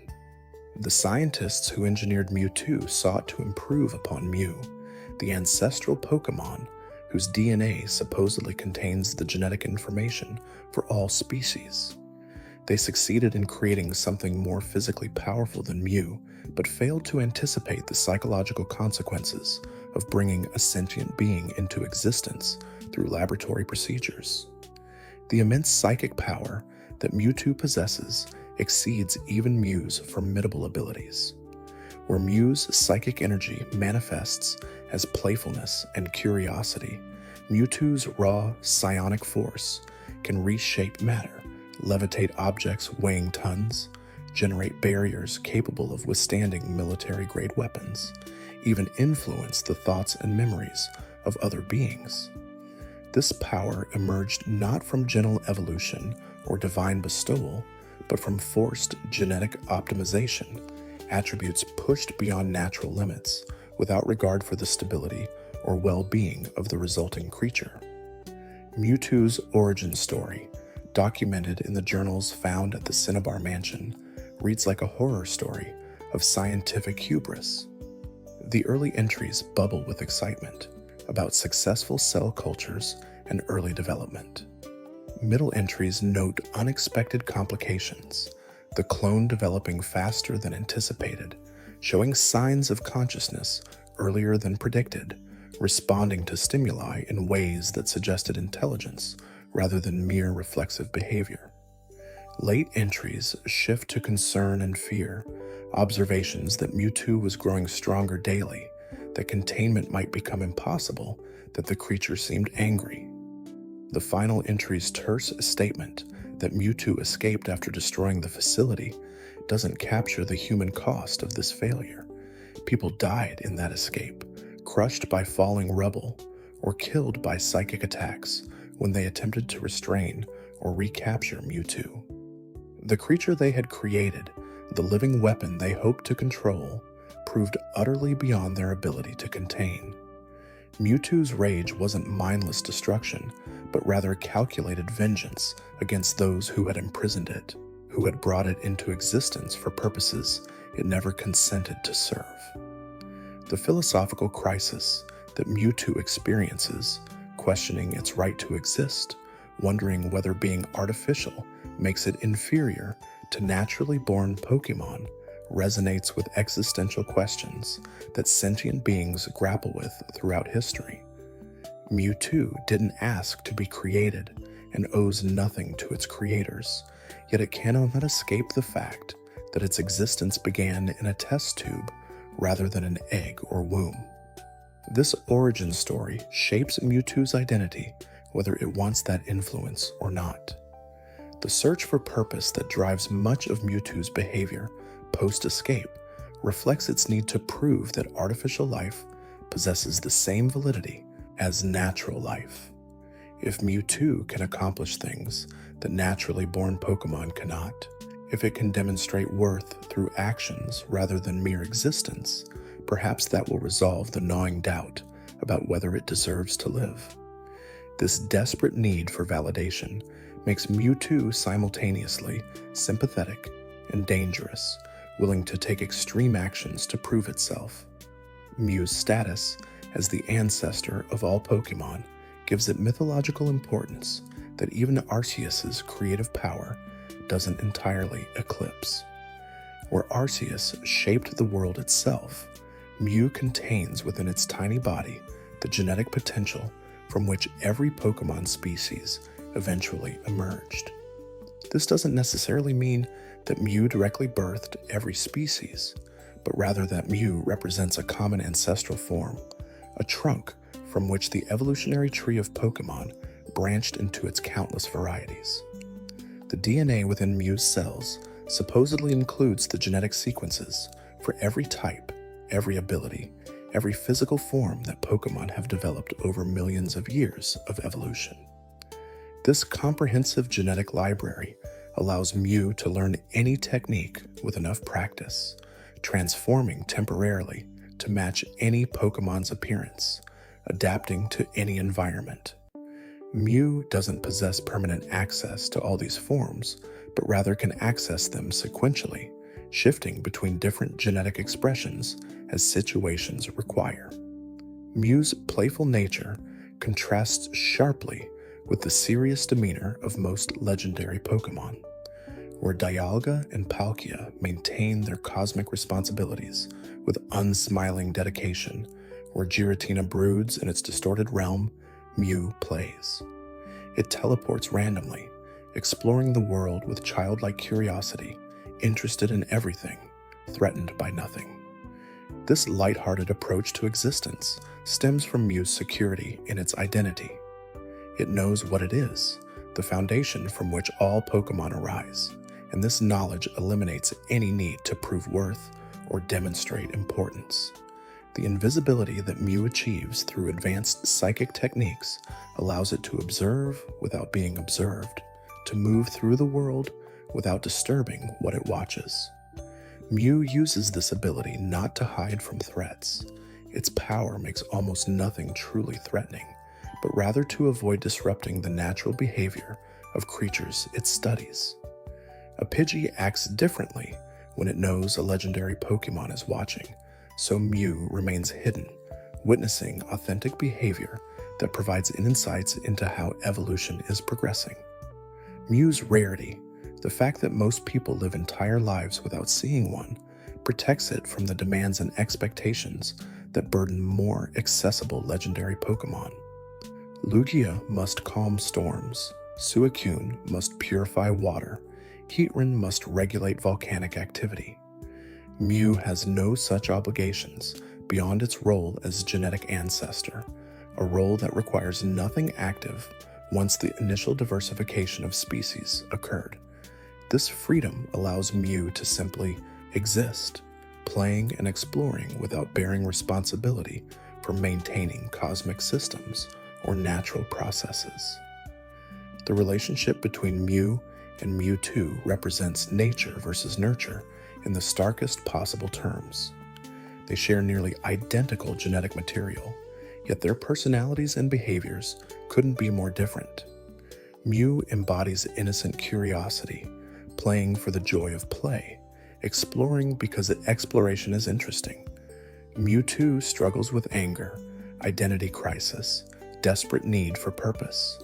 The difference comes entirely from their origins and early experiences. Mew emerged naturally and grew at its own pace, while Mewtwo was forced into existence and immediately imprisoned by creatures it had no reason to trust. Celebi's mastery of time operates differently than Dialga's cosmic authority over temporal flow. Where Dialga maintains the structure of time itself, ensuring that past remains distinct from future, Celebi travels through time using forests as portals. This isn't manipulation of time's fundamental nature, but rather navigation, moving backward and forward along the timeline without altering the underlying structure. Celebi experiences history rather than controlling it, witnessing different eras while leaving the events of those eras essentially unchanged. The protection of nature across different temporal periods gives Celebi's time travel a purpose beyond mere tourism. Celebi can observe which forests will be destroyed by human development or natural disaster, then travel back in time to strengthen those forests' defenses, planting seeds of particularly resilient species, directing water sources toward areas that will face drought, even subtly influencing animal behavior to create healthier ecosystems more capable of withstanding future threats. The forests that serve as portals for Celebi's time travel aren't random selections, but rather locations with particular qualities. Old-growth forests work best, groves where trees have lived for centuries and developed deep connections to the land. These ancient forests exist across multiple time periods, simultaneously in a sense, their root systems extending deep into history, their future growth already implicit in current structures. Celebi uses these temporal depths as doorways, stepping from present into past or future by aligning itself with the forest's temporal resonance. Celebi's small size and unassuming appearance make it less intimidating than many legendary Pokémon, allowing it to work among humans and regular Pokémon without causing panic or overwhelming awe. A child might encounter Celebi in the forest and simply think they've found an unusual fairy-type Pokémon rather than a time-traveling guardian of nature. This anonymity helps Celebi accomplish its conservation work without the complications that arise when legendary Pokémon make public appearances. The onion-shaped head that characterizes Celebi's appearance mirrors the layered nature of time itself, past events nested within more recent ones, the present containing all history while anticipating all possible futures. When Celebi travels through time, layers of its body seem to separate slightly, hints of past and future versions visible around its present form. This temporal layering makes Celebi appear slightly blurred or out of focus, as if part of it exists in other moments than the one observers currently experience. Rayquaza dwells in the ozone layer, a region of the atmosphere too high for ordinary flying-type Pokémon to reach comfortably. The air at these altitudes contains concentrations of ozone and other reactive molecules that Rayquaza somehow metabolizes, feeding on atmospheric gases while circling the planet in endless flight. This lofty position gives Rayquaza an overview of weather patterns developing below, allowing it to detect conflicts or imbalances early enough to intervene before situations become critical. The ancient conflicts between Kyogre and Groudon threatened to destroy vast regions through clashing expansions of sea and land. Kyogre's power over water created floods that drowned continents, while Groudon's authority over land masses raised new mountains and dried existing oceans. These titans battling for dominance would have made the planet uninhabitable if allowed to continue unchecked, alternately drowning and desiccating until nothing could survive. Rayquaza descended from its aerial domain to stop these fights, using its superior power to force both combatants into dormancy. The green serpentine form that Rayquaza possesses allows it to coil around opponents, physically restraining them while using its formidable special attacks. This combination of physical and energy-based assault makes Rayquaza uniquely equipped to handle opponents as powerful as Kyogre and Groudon, whose respective masteries of water and earth might allow them to escape less comprehensive combat strategies. By wrapping around its foes and maintaining continuous attack, Rayquaza prevents escape until exhaustion forces surrender. Rayquaza's role as mediator and enforcer extends beyond preventing apocalyptic battles between Kyogre and Groudon. It also maintains balance in the upper atmosphere, preventing extreme weather events from forming, dispersing pressure systems before they intensify into super hurricanes, ensuring that the protective ozone layer remains intact.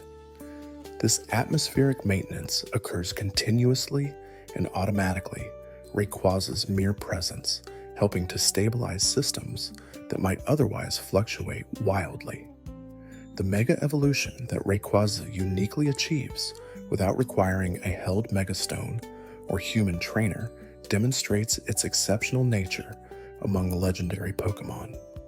By consuming meteorite fragments, Rayquaza triggers a transformation that enhances its already formidable abilities, elongating its body, intensifying its green coloration, increasing both its physical and special attack capabilities to levels that challenge even Arceus' supremacy. This megaform represents Rayquaza's final contingency, the form it assumes when facing threats too great for its normal state to handle. Kyogre expanded the oceans during prehistoric times, its power over water allowing it to summon rain that fell continuously for decades, filling basins and low-lying areas until vast seas covered much of the planet's surface.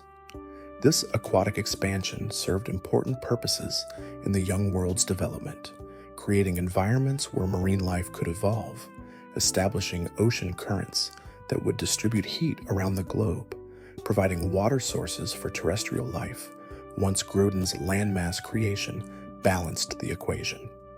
The primal reversion that Kyogre undergoes when exposed to the blue orb represents a return to its original, most powerful form, the version of Kyogre that existed during those ancient ocean-expanding days. Primal Kyogre gains the Primordial Sea ability, which causes constant heavy rain that no other weather condition can override, creating conditions reminiscent of those prehistoric deluges. In this state, Kyogre's water-type attacks become devastatingly powerful, capable of sinking islands or stripping coastlines bare with massive tidal waves. Kyogre's dwelling place in the deepest ocean trenches keeps it far from surface activity when it rests, allowing the world above to function without constant aquatic interference. These deep trenches provide environments suitable for a being composed partly of living water, where pressure and darkness create conditions similar to the primordial ocean before life developed. Kyogre slumbers in these depths for centuries at a time, awakening only when significant disruptions to ocean systems require its intervention. The relationship between Kyogre and marine life demonstrates how legendary Pokémon often serve as apex regulators of ecosystems. Kyogre doesn't consciously manage fish populations or coral reef health, but its presence in the ocean subtly influences countless smaller processes. Ocean currents shift slightly to flow more efficiently. Water temperatures moderate toward ranges optimal for diverse life. Nutrient distribution improves as Kyogre's movement stirs deep waters, bringing minerals to the surface where photosynthetic organisms can access them. Kyogre's conflicts with Groudon represent fundamental tension between water and land, between fluid adaptability and solid permanence. Neither approach to organizing matter is inherently superior. Both liquids and solids possess advantages in different contexts, but the extremes that Kyogre and Groudon represent become destructive when pushed without moderation. A world of only water lacks the stable platforms necessary for certain forms of life to develop, while a world of only land lacks the solvent necessary for biochemistry to function. Groudon raised continents from the ocean floor through powers over earth and heat that allowed it to manipulate tectonic forces. By causing magma to rise and cool, Groudon created volcanic islands that eventually merged into larger landmasses. By forcing oceanic plates to collide, Groudon generated mountain ranges that rose above water level, creating terrestrial environments where previously only ocean existed. This landmass creation balanced Kyogre's ocean expansion, ensuring that the world contained both sea and land in proportions that allowed diverse ecosystems to flourish. The primal reversion that returns Groudon to its original form, triggered by exposure to the red orb, manifests as Primal Groudon with the Desolate Land ability. This power creates an intensely harsh sunlight that evaporates water so rapidly that water-type attacks literally can't be executed, the moisture required for these moves boiling away before it can be weaponized. In this state, Groudon exemplifies the absolute supremacy of land over sea, demonstrating the extremes possible when elemental forces operate without restraint. Groudon's hibernation in underground magma chambers serves similar purposes to Kyogre's deep ocean resting places. These superheated environments suit Groudon's nature, allowing it to remain dormant without growing cold or losing the thermal energy that powers its continent-shaping abilities. The magma surrounding sleeping Groudon stays slightly hotter than surrounding chambers, Groudon's body radiating heat even in slumber, maintaining its volcanic connection during long dormancy periods. The expansion of solar energy during Groudon's waking periods isn't merely metaphorical, but represents actual increases in surface temperature across wide regions. Groudon's presence causes droughts, intensifies existing heat waves, even affects volcanic activity in distant locations through poorly understood connections in the planet's thermal systems. These effects make Groudon's awakening potentially catastrophic if it occurs in populated regions or during already hot seasons when additional heat could push temperatures past survivable levels. Groudon's relationship with plants and terrestrial ecosystems mirrors Kyogre's connection to marine life. Plants require sunlight and warmth for photosynthesis, and Groudon's heat provides both in abundance, sometimes to excess. Desert ecosystems adapted to extreme conditions often thrive when Groudon is active nearby, while forests and grasslands may suffer from the intense drought that Groudon's presence creates. This mixed impact demonstrates the importance of Rayquaza's mediating influence, preventing Groudon from remaining active long enough to permanently damage moisture-dependent ecosystems. Latias and Latios represent paired legendary Pokémon, siblings, or close relatives who share similar forms but differ in coloring and specific abilities. Latias tends toward defensive capabilities, using its illusion-generating powers to hide itself and those it protects, while Latios focuses more on speed and offensive psychic attacks. Together, they function as guardians of specific locations, usually cities with particular historical or strategic importance. The illusions that Latias creates extend beyond simple invisibility to include false appearances, making Latias appear to be a different Pokémon or even a human. These transformations are perfect down to minute details, fooling even close inspection unless the observer knows specific tells that reveal Latias's true nature. Latias uses this ability not for deception in any malicious sense, but rather to move freely through human society without causing panic or being captured by those seeking legendary Pokémon for selfish purposes. The emotion-sharing ability that both Latias and Latios possess operates through telepathy, but goes deeper than simple mind reading. These Pokémon can sense and even experience the feelings of those around them, effectively feeling what others feel. This empathic connection allows them to respond appropriately to emotional needs, providing comfort to the distressed, celebrating with the joyful, understanding complex social situations without needing verbal explanation. Latios's vision-sharing ability takes telepathy even further, allowing it to merge its perception with willing recipients, showing them images from Latios's memories or even providing real-time views of distant locations that Latios can see. This power serves reconnaissance purposes in protecting cities from threats, allowing Latios to share strategic information instantly with allies. But it also enables profound moments of connection, allowing humans to see the world as Latios sees it, experiencing flight and psychic awareness that their own bodies couldn't normally provide. The swift protection that both Latias and Latios provide manifests in their incredible flight speed. These Pokémon can cross entire regions in hours, responding to threats anywhere within their territory before those threats can cause significant damage. Their aerodynamic forms minimize air resistance, and their psychic abilities allow them to manipulate air pressure around their bodies, creating localized vacuum pockets that eliminate drag entirely at their highest speeds. The cities that Latias and Latios choose to protect typically hold some special significance, either housing important historical artifacts, serving as cultural centers for their regions, or occupying strategic positions that make them targets for criminal organizations or hostile legendary Pokémon. By maintaining vigilant protection over these locations, the Twin Dragons ensure that important sites remain secure without requiring massive military presence or intrusive security systems.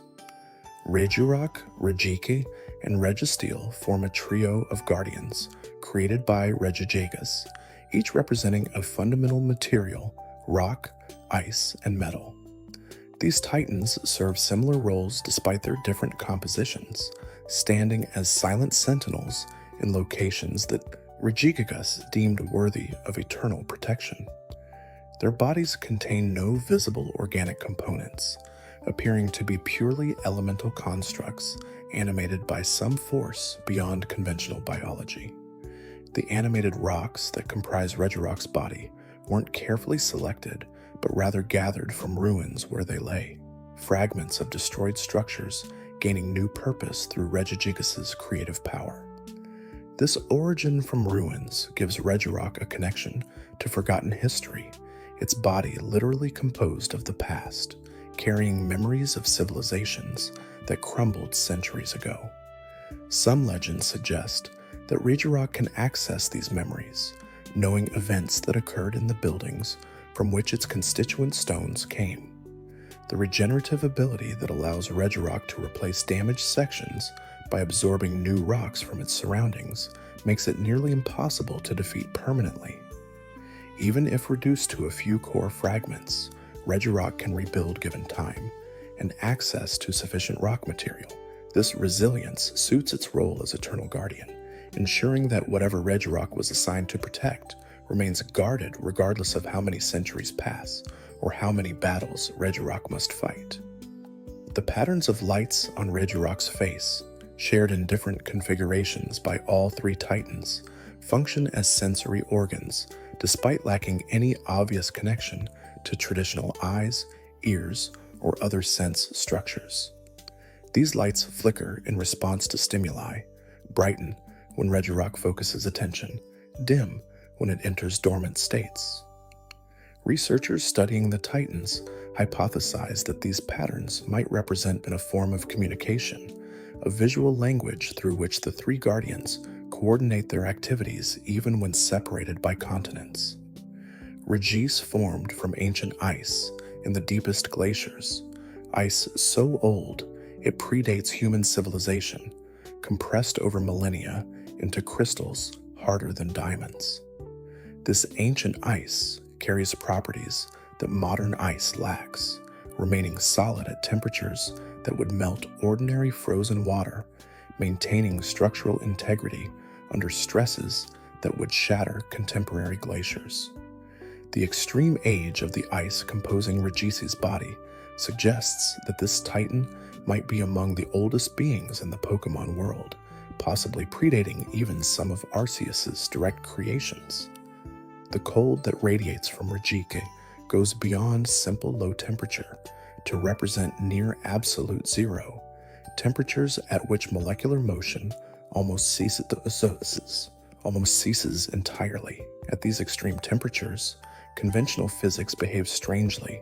Gases liquefy, liquids freeze into crystals, even light slows down as it passes through them with the supercooled air surrounding Regis. Prolonged exposure to Regis's aura would freeze living tissue down to the cellular level, making approach dangerous for any creature not specifically adapted to extreme cold.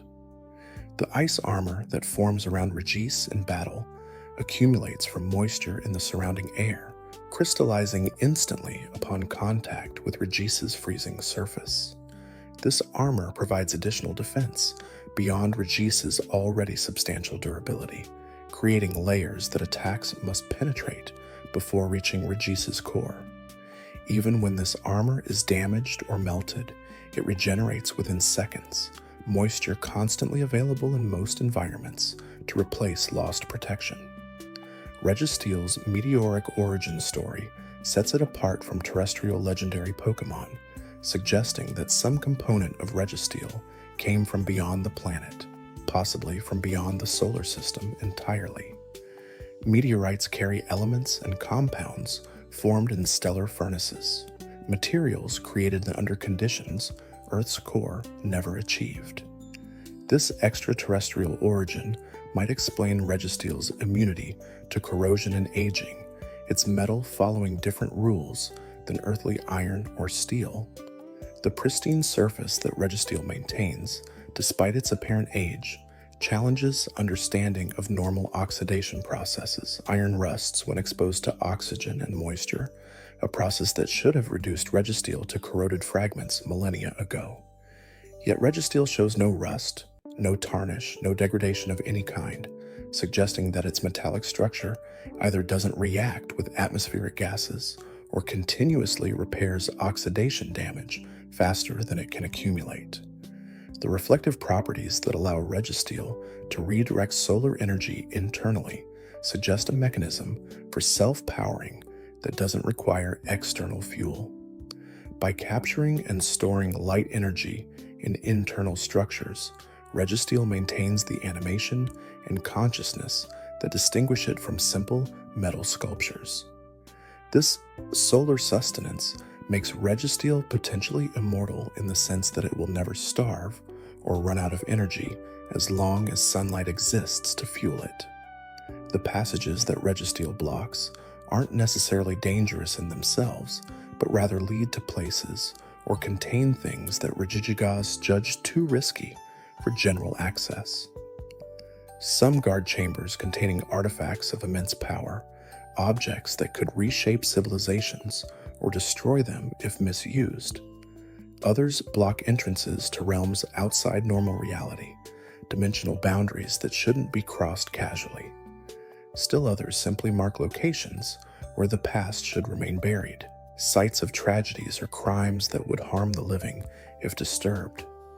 Zygarde exists in multiple forms, depending on how many of its cells have assembled, ranging from a single cell with minimal capability through 10% form, appearing as a small dog-like creature, to 50% form resembling a large serpent, and finally, complete form manifesting when serious threats require maximum power. This distributed existence allows Zygarde to monitor ecosystem health across vast regions simultaneously, each cell collecting data about its immediate environment, all cells contributing to a collective awareness that guides Zygarde's actions. The dormant cells that comprise Zygarde, when it's not actively assembled, appear as tiny organisms that most people wouldn't recognize as parts of a legendary Pokémon. These cells hide in forests, mountains, rivers, and cities, present in nearly every environment type, constantly observing and assessing ecological conditions. Individual cells possess minimal intelligence or power, but connected to the collective consciousness that emerges when cells assemble, they function as sensory nodes in a planet-wide monitoring network. The assembly process that creates Zygarde's various forms occurs when threats to ecosystem balance reach levels that require intervention. Minor problems might cause enough cells to gather to form 10% form, providing mobility and combat capability sufficient to address localized issues. More serious threats trigger 50% form assembly, bringing together hundreds of cells to create a being powerful enough to confront even other legendary Pokémon. Complete forming emerges only in true crises, when the ecosystem faces existential threats requiring Zygarde's full might. The balance restoration that Zygarde performs operates on multiple timescales and power levels. Some interventions are subtle, cells influencing local animal behavior to prevent overpopulation, encouraging plant growth in degraded areas, even affecting weather patterns slightly to prevent droughts or floods. Other actions are dramatic and violent, complete form physically battling those who threaten ecosystem stability, whether human corporations clear-cut old forests, rogue legendary Pokémon causing regional catastrophes, or alien ultra beasts disrupting native ecology. Xerneas shares life energy through its colorful horns, which glow with rainbow light when it activates its rejuvenating powers. This life energy manifests as rapid plant growth, accelerated healing for injured creatures, even resurrection of recently dead organisms if Xerneas intervenes quickly enough. The mechanism behind this life sharing remains mysterious, but the effects are undeniable. Forests springing up overnight where Xerneas passes, deserts blooming into meadows, barren wastes transformed into thriving ecosystems.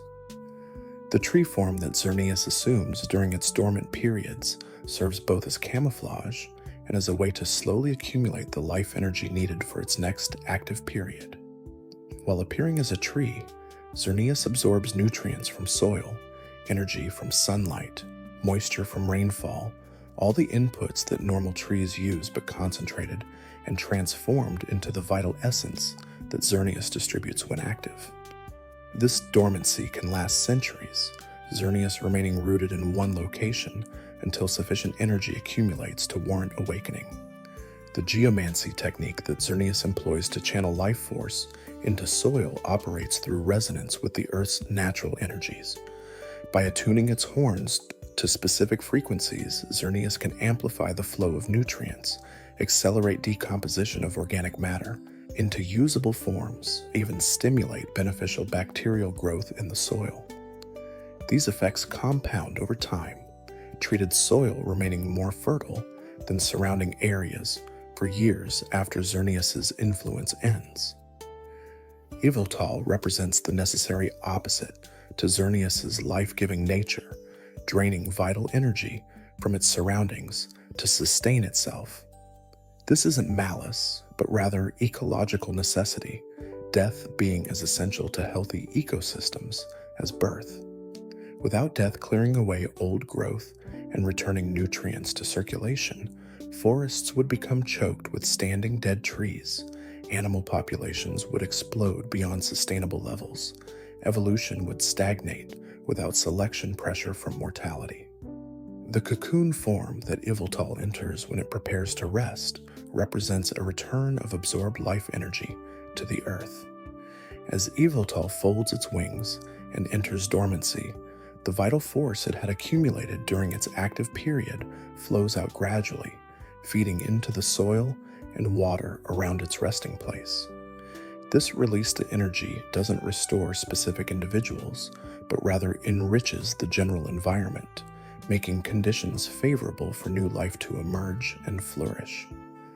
The red glow that emanates from Yveltal during the energy absorption marks it as the bringer of death in the mythology, but this reputation oversimplifies its role.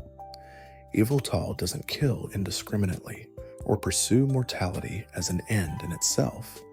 Instead, it maintains balance, preventing any single species from dominating to the point where diversity collapses. When Yveltal drains life from an area, it typically targets the old, the sick, the weak, performing triage that strengthens overall population health. The relationship between Xerneas and Yveltal demonstrates how legendary Pokémon embodying opposite concepts often work in concert despite appearing antagonistic. Their powers balance each other, Xerneas preventing Yveltal from draining ecosystems to barren wastelands, Yveltal preventing Xerneas from causing uncontrolled growth that would ultimately collapse from resource exhaustion. Together, they maintain the cycles of birth, growth, decline, and death that characterize all living systems. Zygarde's complete form manifests as a massive humanoid figure with wings and a tail, possessing power sufficient to challenge even Arceus in direct combat. This form represents the assembled will of the entire ecosystem defending itself against existential threats. The transformation from serpentine 50% form to upright complete form demonstrates Zygarde's adaptability, shifting body plans to optimize for different combat scenarios. Complete form's size and strength allow it to physically restrain opponents while using devastating special attacks to overwhelm their defenses. The cores that serve as Zygarde's intelligence centers function differently from the simple cells that make up most of its mass. These cores possess individual consciousness even when separated from the collective, capable of independent thought and decision-making. When cells assemble into one of Zygarde's active forms, cores serve as the brain, directing the body's movements and coordinating its abilities. Multiple cores can exist simultaneously in different locations, allowing Zygarde's consciousness to be present in several places at once, experiencing the world through multiple perspectives. The aura break ability that Zygarde possesses in its higher forms reverses the effects of aura abilities used by other legendary Pokémon, turning Xerneas' life-boosting Fairy Aura and Yveltal's death-dealing Dark Aura into debuffs rather than buffs. This power over other legendary abilities demonstrates Zygarde's status as Arbiter and Enforcer, capable of neutralizing even divine powers when necessary to maintain balance.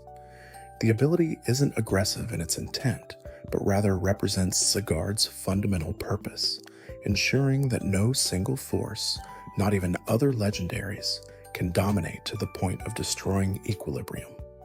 Tapu Koko, guardian deity of Melemele Island, embodies the electric energy and fierce joy of tropical storms. Its shell, which can close to protect its body, opens during battles and festivals, releasing the full force of its electrical powers. The shells serve as both armor and capacitors, storing charge between uses and allowing Tapu Koko to unleash devastating attacks when necessary. The clanging sound of Tapu Koko's shells closing carries across the island like thunder, a warning or a celebration depending on context. The festivals that Tapu Koko participates in celebrate the island's culture and history, events where the boundary between human and divine blurs as the guardian deity dances alongside mortal performers. These celebrations strengthen the bond between Tapu Koko and the island's residents, reminding both parties of their mutual dependence and shared destiny. Tapu Koko protects the people, and in return, they honor it through ritual and respect, maintaining traditions that have persisted for generations. The electric surge ability that Tapu Koko generates transforms battlefields into electrically charged zones where electric-type moves gain additional power. This terrain manipulation demonstrates how the Tapu create and control their environments, shaping reality within their domains to favor their preferred combat styles. The electric energy crackling across affected areas can power machinery, provide energy for lighting, even stimulate plant growth in ways that conventional electrical current cannot. Tapu Lele spreads healing pollen across Akala Island, its psychic powers allowing it to direct these restorative particles with precision. The pollen doesn't merely treat symptoms, but addresses underlying imbalances, helping bodies regulate themselves rather than imposing external corrections. Plants exposed to Tapu Lele's pollen grow more vigorously, producing more nutritious fruits and more potent medicinal compounds. Animals and humans who inhale the pollen experience improved health, reduced inflammation, even enhanced mental clarity. The hands that release this aromatic mist move in patterns that seem choreographed, a form of aerial dance that distributes pollen evenly across the island. Tapu Lele takes evident joy in this work, its movements graceful and playful rather than mechanical or dutiful. This playfulness sometimes leads to mischief, Tapu Lele enjoying tricks and games, perhaps more than the other guardians, testing mortals who venture into its territory to see if they possess the wit and flexibility to handle the unexpected. The psychic surge that Tapu Lele creates intensifies psychic energies across battlefields, boosting psychic-type moves while preventing opponents from using priority attacks. This battlefield control reflects Tapu Lele's domain over mental spaces, creating environments where thought and intention matter more than physical speed or strength. The psychic terrain can reveal hidden thoughts to those sensitive enough to perceive them, making deception difficult and honesty mandatory within Tapu Lele's influence. Tapu Bulu tends Ula Ula Island's greenery with dedication that borders on obsession, viewing itself as caretaker and cultivator of the island's plant life. The wooden shell that protects its body absorbs nutrients from soil and sunlight, allowing Tapu Bulu to sustain itself through photosynthesis supplemented by the grassy energy it channels.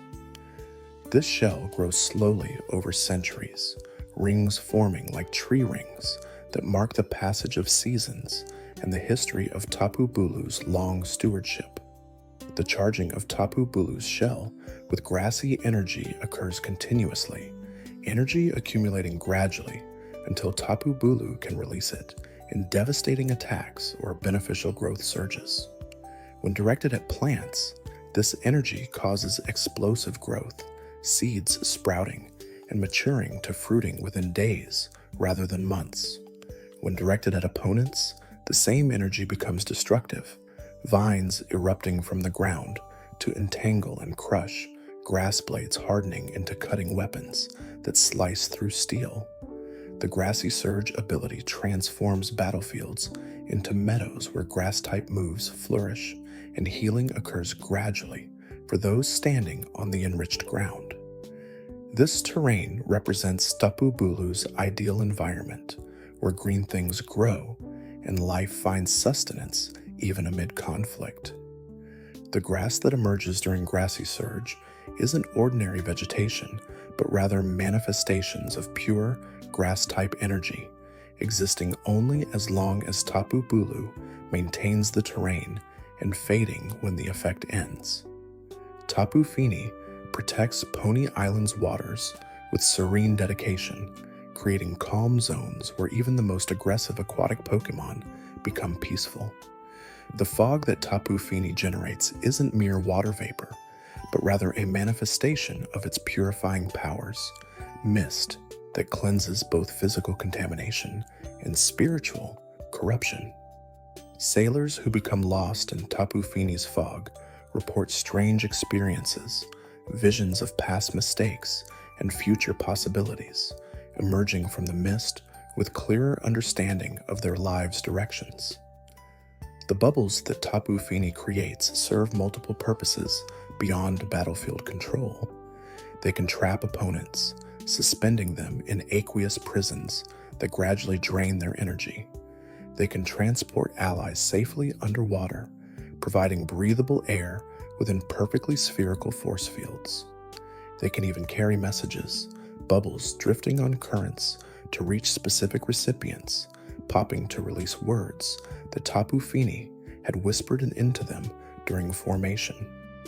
The misty surge that Tapu Fini generates creates misty terrain that prevents status conditions and reduces the power of dragon-type moves, This protective field reflects Tapu Fini's nurturing nature, its desire to shield those within its care from harm and corruption. The mist that covers affected areas carries traces of Tapu Fini's purifying energy, water that heals rather than harms, vapor that clarifies rather than obscures.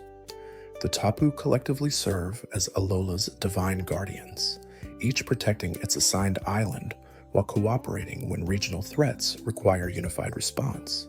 Their shells can combine in certain rituals, the four guardians merging their powers to create barriers that shield entire islands from natural disasters or hostile invasions. This cooperation demonstrates that despite their individual territoriality and distinct personalities, the Tapu recognize their shared purpose and mutual dependence. Solgaleo travels through ultraspace using its steel mane as both navigation system and propulsion.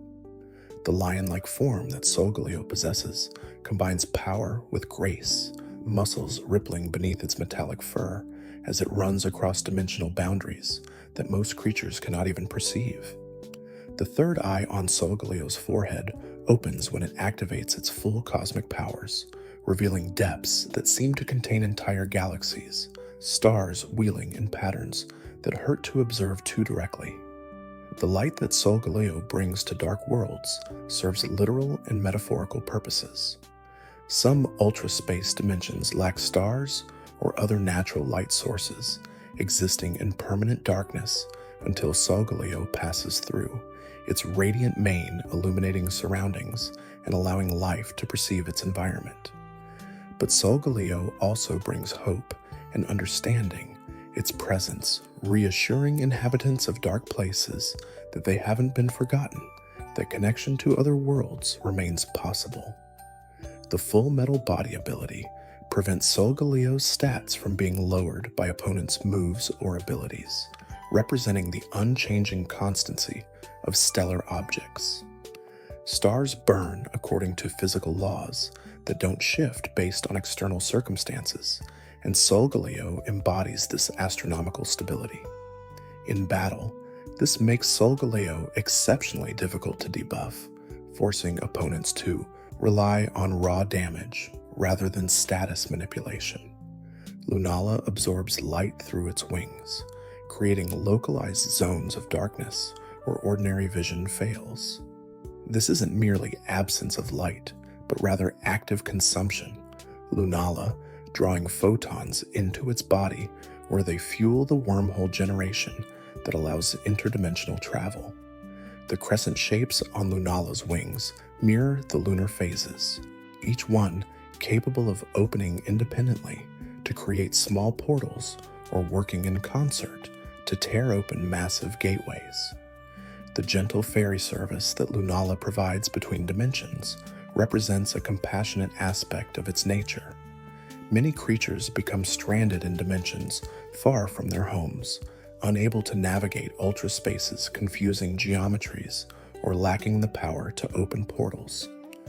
Lunala seeks out these displaced beings and offers transport, carrying them safely through dimensional boundaries back to their native realities. The Shadow Shield ability reduces damage from moves that strike Lunala while it's at full health, representing the protective darkness that surrounds it. This defensive capability allows Lunala to survive initial assaults that might destroy less resilient Pokémon, maintaining enough strength to counterattack or retreat as circumstances require. The shield manifests as visible shadow, solidifying around Lunala's body, absorbing kinetic and energy attacks alike.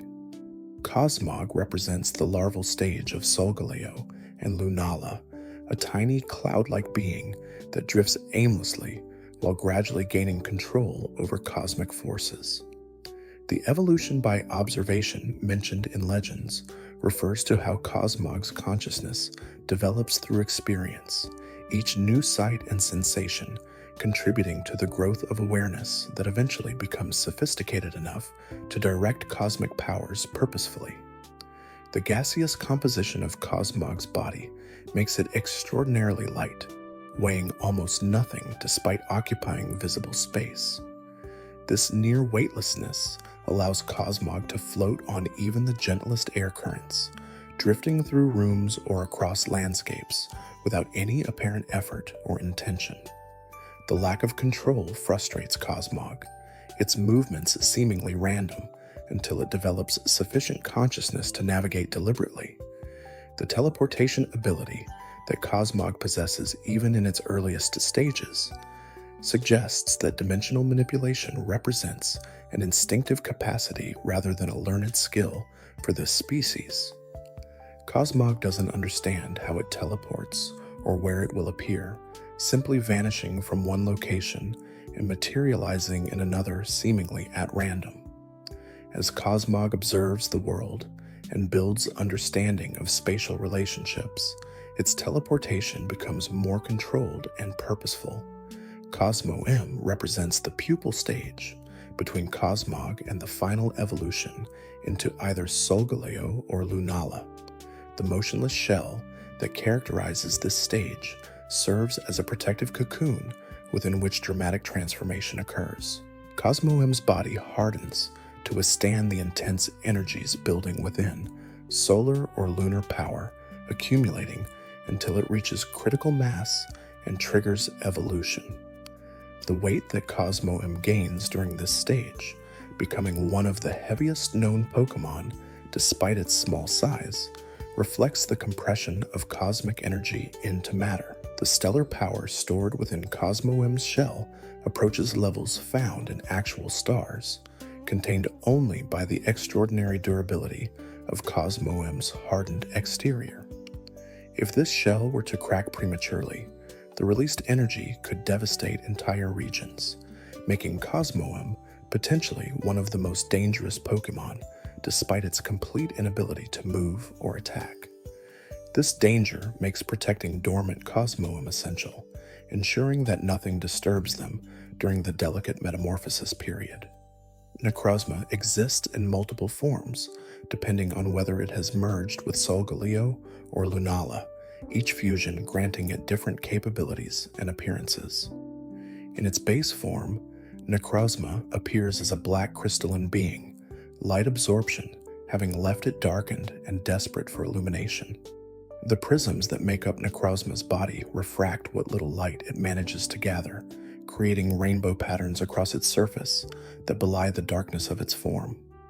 The merging with light sources mentioned in legends refers to Necrozma's ability to forcibly fuse with Solgaleo or Lunala, overwhelming these legendary Pokémon and consuming their light-producing capabilities. This fusion creates Duskmane in Necrozma when absorbing Solgaleo or Dawnwing's Necrozma when consuming Lunala. These forms restore some of Necrozma's lost brilliance, but don't fully satisfy its hunger for light, leaving it still seeking the illumination it once possessed. The true form of Necrozma, Ultra Necrozma, manifests when it absorbs enough light to trigger complete restoration of its original state. This radiant dragon form blazes with light, intense enough to illuminate entire dimensions. Every part of Necrozma's body glowing with stellar fire. Ultra Necrozma's power rivals or exceeds Arceus itself, demonstrating that Necrozma, at full strength, represents a force of cosmic significance, rather than merely a powerful Pokémon. The Z power that activates Ultra Necrozma's transformation comes from accumulated light energy concentrated through special crystals. These crystals function as lenses, focusing diffuse light into coherent beams powerful enough to trigger Necrozma's metamorphosis. The transformation is temporary, Necrozma eventually reverting to lesser forms as absorbed light energy depletes. But while it lasts, Ultra Necrozma can reshape dimensional boundaries and illuminate dark corners of ultraspace. Zacian wields a sword that rusted through ages of disuse, the blade that once defended Galar's throne, now tarnished and weakened. When danger threatens, Zacian takes the rusted sword into its mouth, and its presence causes the blade to transform, rust flaking away to reveal gleaming metal beneath. This isn't cleaning, but rather restoration through heroic will, Zacian's determination literally reforging the weapon through some mechanism beyond ordinary metallurgy. The crowned form that Zacian assumes when holding the rusted sword transforms it from a swift wolf into an armored warrior, the blade becoming part of Zacian's body rather than merely a tool it carries. In this state, Zacian's already formidable speed increases further, while its attack power reaches levels that can cleave through the toughest armor. The sword and Zacian move as one, each anticipating the other's needs in perfect synchronization.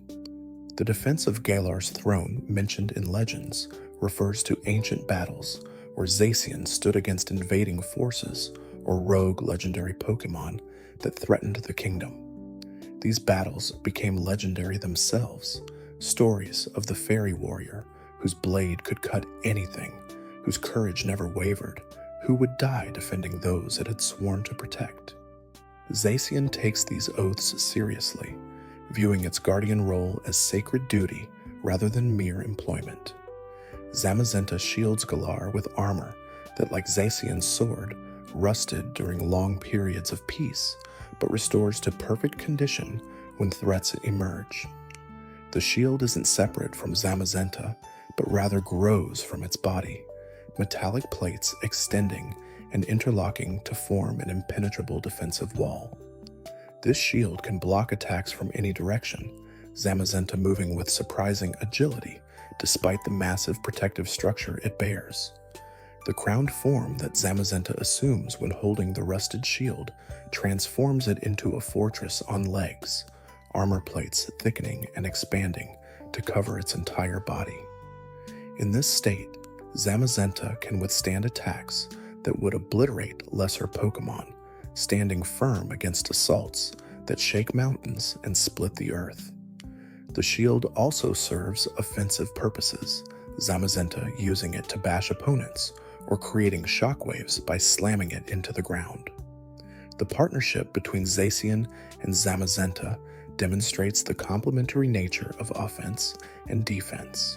Together, they form a complete combat system, Zacian striking while Zamazenta protects, each covering the other's weaknesses. Their bond extends beyond tactical cooperation to deep friendship, the two heroes choosing to work together not from necessity, but from mutual respect and affection developed over centuries of shared battles. Eternatus represents a different category of legendary entirely, not a created guardian or evolved species, but rather an alien entity that arrived in Galar from space millennia ago. The meteor that carried Eternatus to the planet created an impact crater that eventually became part of Galar's geography, the energy released by collision warping local space in ways that persist to the present day. The infinite energy that Eternatus unleashed upon arrival, called Galar, particles or Dynamax energy, transformed the region's ecosystem. Certain areas became saturated with this power, creating power spots where Pokémon could grow to gigantic proportions temporarily. This energy wasn't harmful in controlled doses, but in the concentrations that Eternatus produced upon awakening, it threatened to poison the entire region, warping reality itself into something unrecognizable. The Eternamax form that Eternatus assumes when fully awakened represents the largest known Pokémon, a towering skeletal structure that extends into the sky like a pillar connecting Earth and Heaven. In this state, Eternatus doesn't battle in conventional ways, but rather warps space around itself, creating dimensional instabilities that threaten to tear the region apart. The defeat of Eternatus required combined efforts from multiple legendary Pokémon and human heroes, a cooperative effort that saved Galar from destruction. The Dynamax phenomenon that Eternatus spawned continues affecting Galar even with the alien entity contained. Power spots still exist, still allow Pokémon to grow gigantic during battles. The Dynamax energy has become part of Galar's natural systems, integrated it into the ecosystem to the point where removing it entirely might cause more harm than leaving it in place. This integration demonstrates how even alien intrusions can become naturalized, given enough time and proper management. Kubfu trains in the mountains of Galar's Isle of Armor, a small fighting-type Pokémon whose dedication to martial arts exceeds that of much larger, stronger species. The focus that Kubfu develops through endless repetition of strikes and blocks, through climbing waterfalls and balancing on narrow ledges, through sparring against trainers and wild Pokémon alike, gradually builds the mental discipline necessary for evolution. Thanks for watching. If you enjoyed drifting through these quiet moments, there's another video waiting on the left of your screen. Let it play while you rest. You might discover something gentle before sleep takes you again.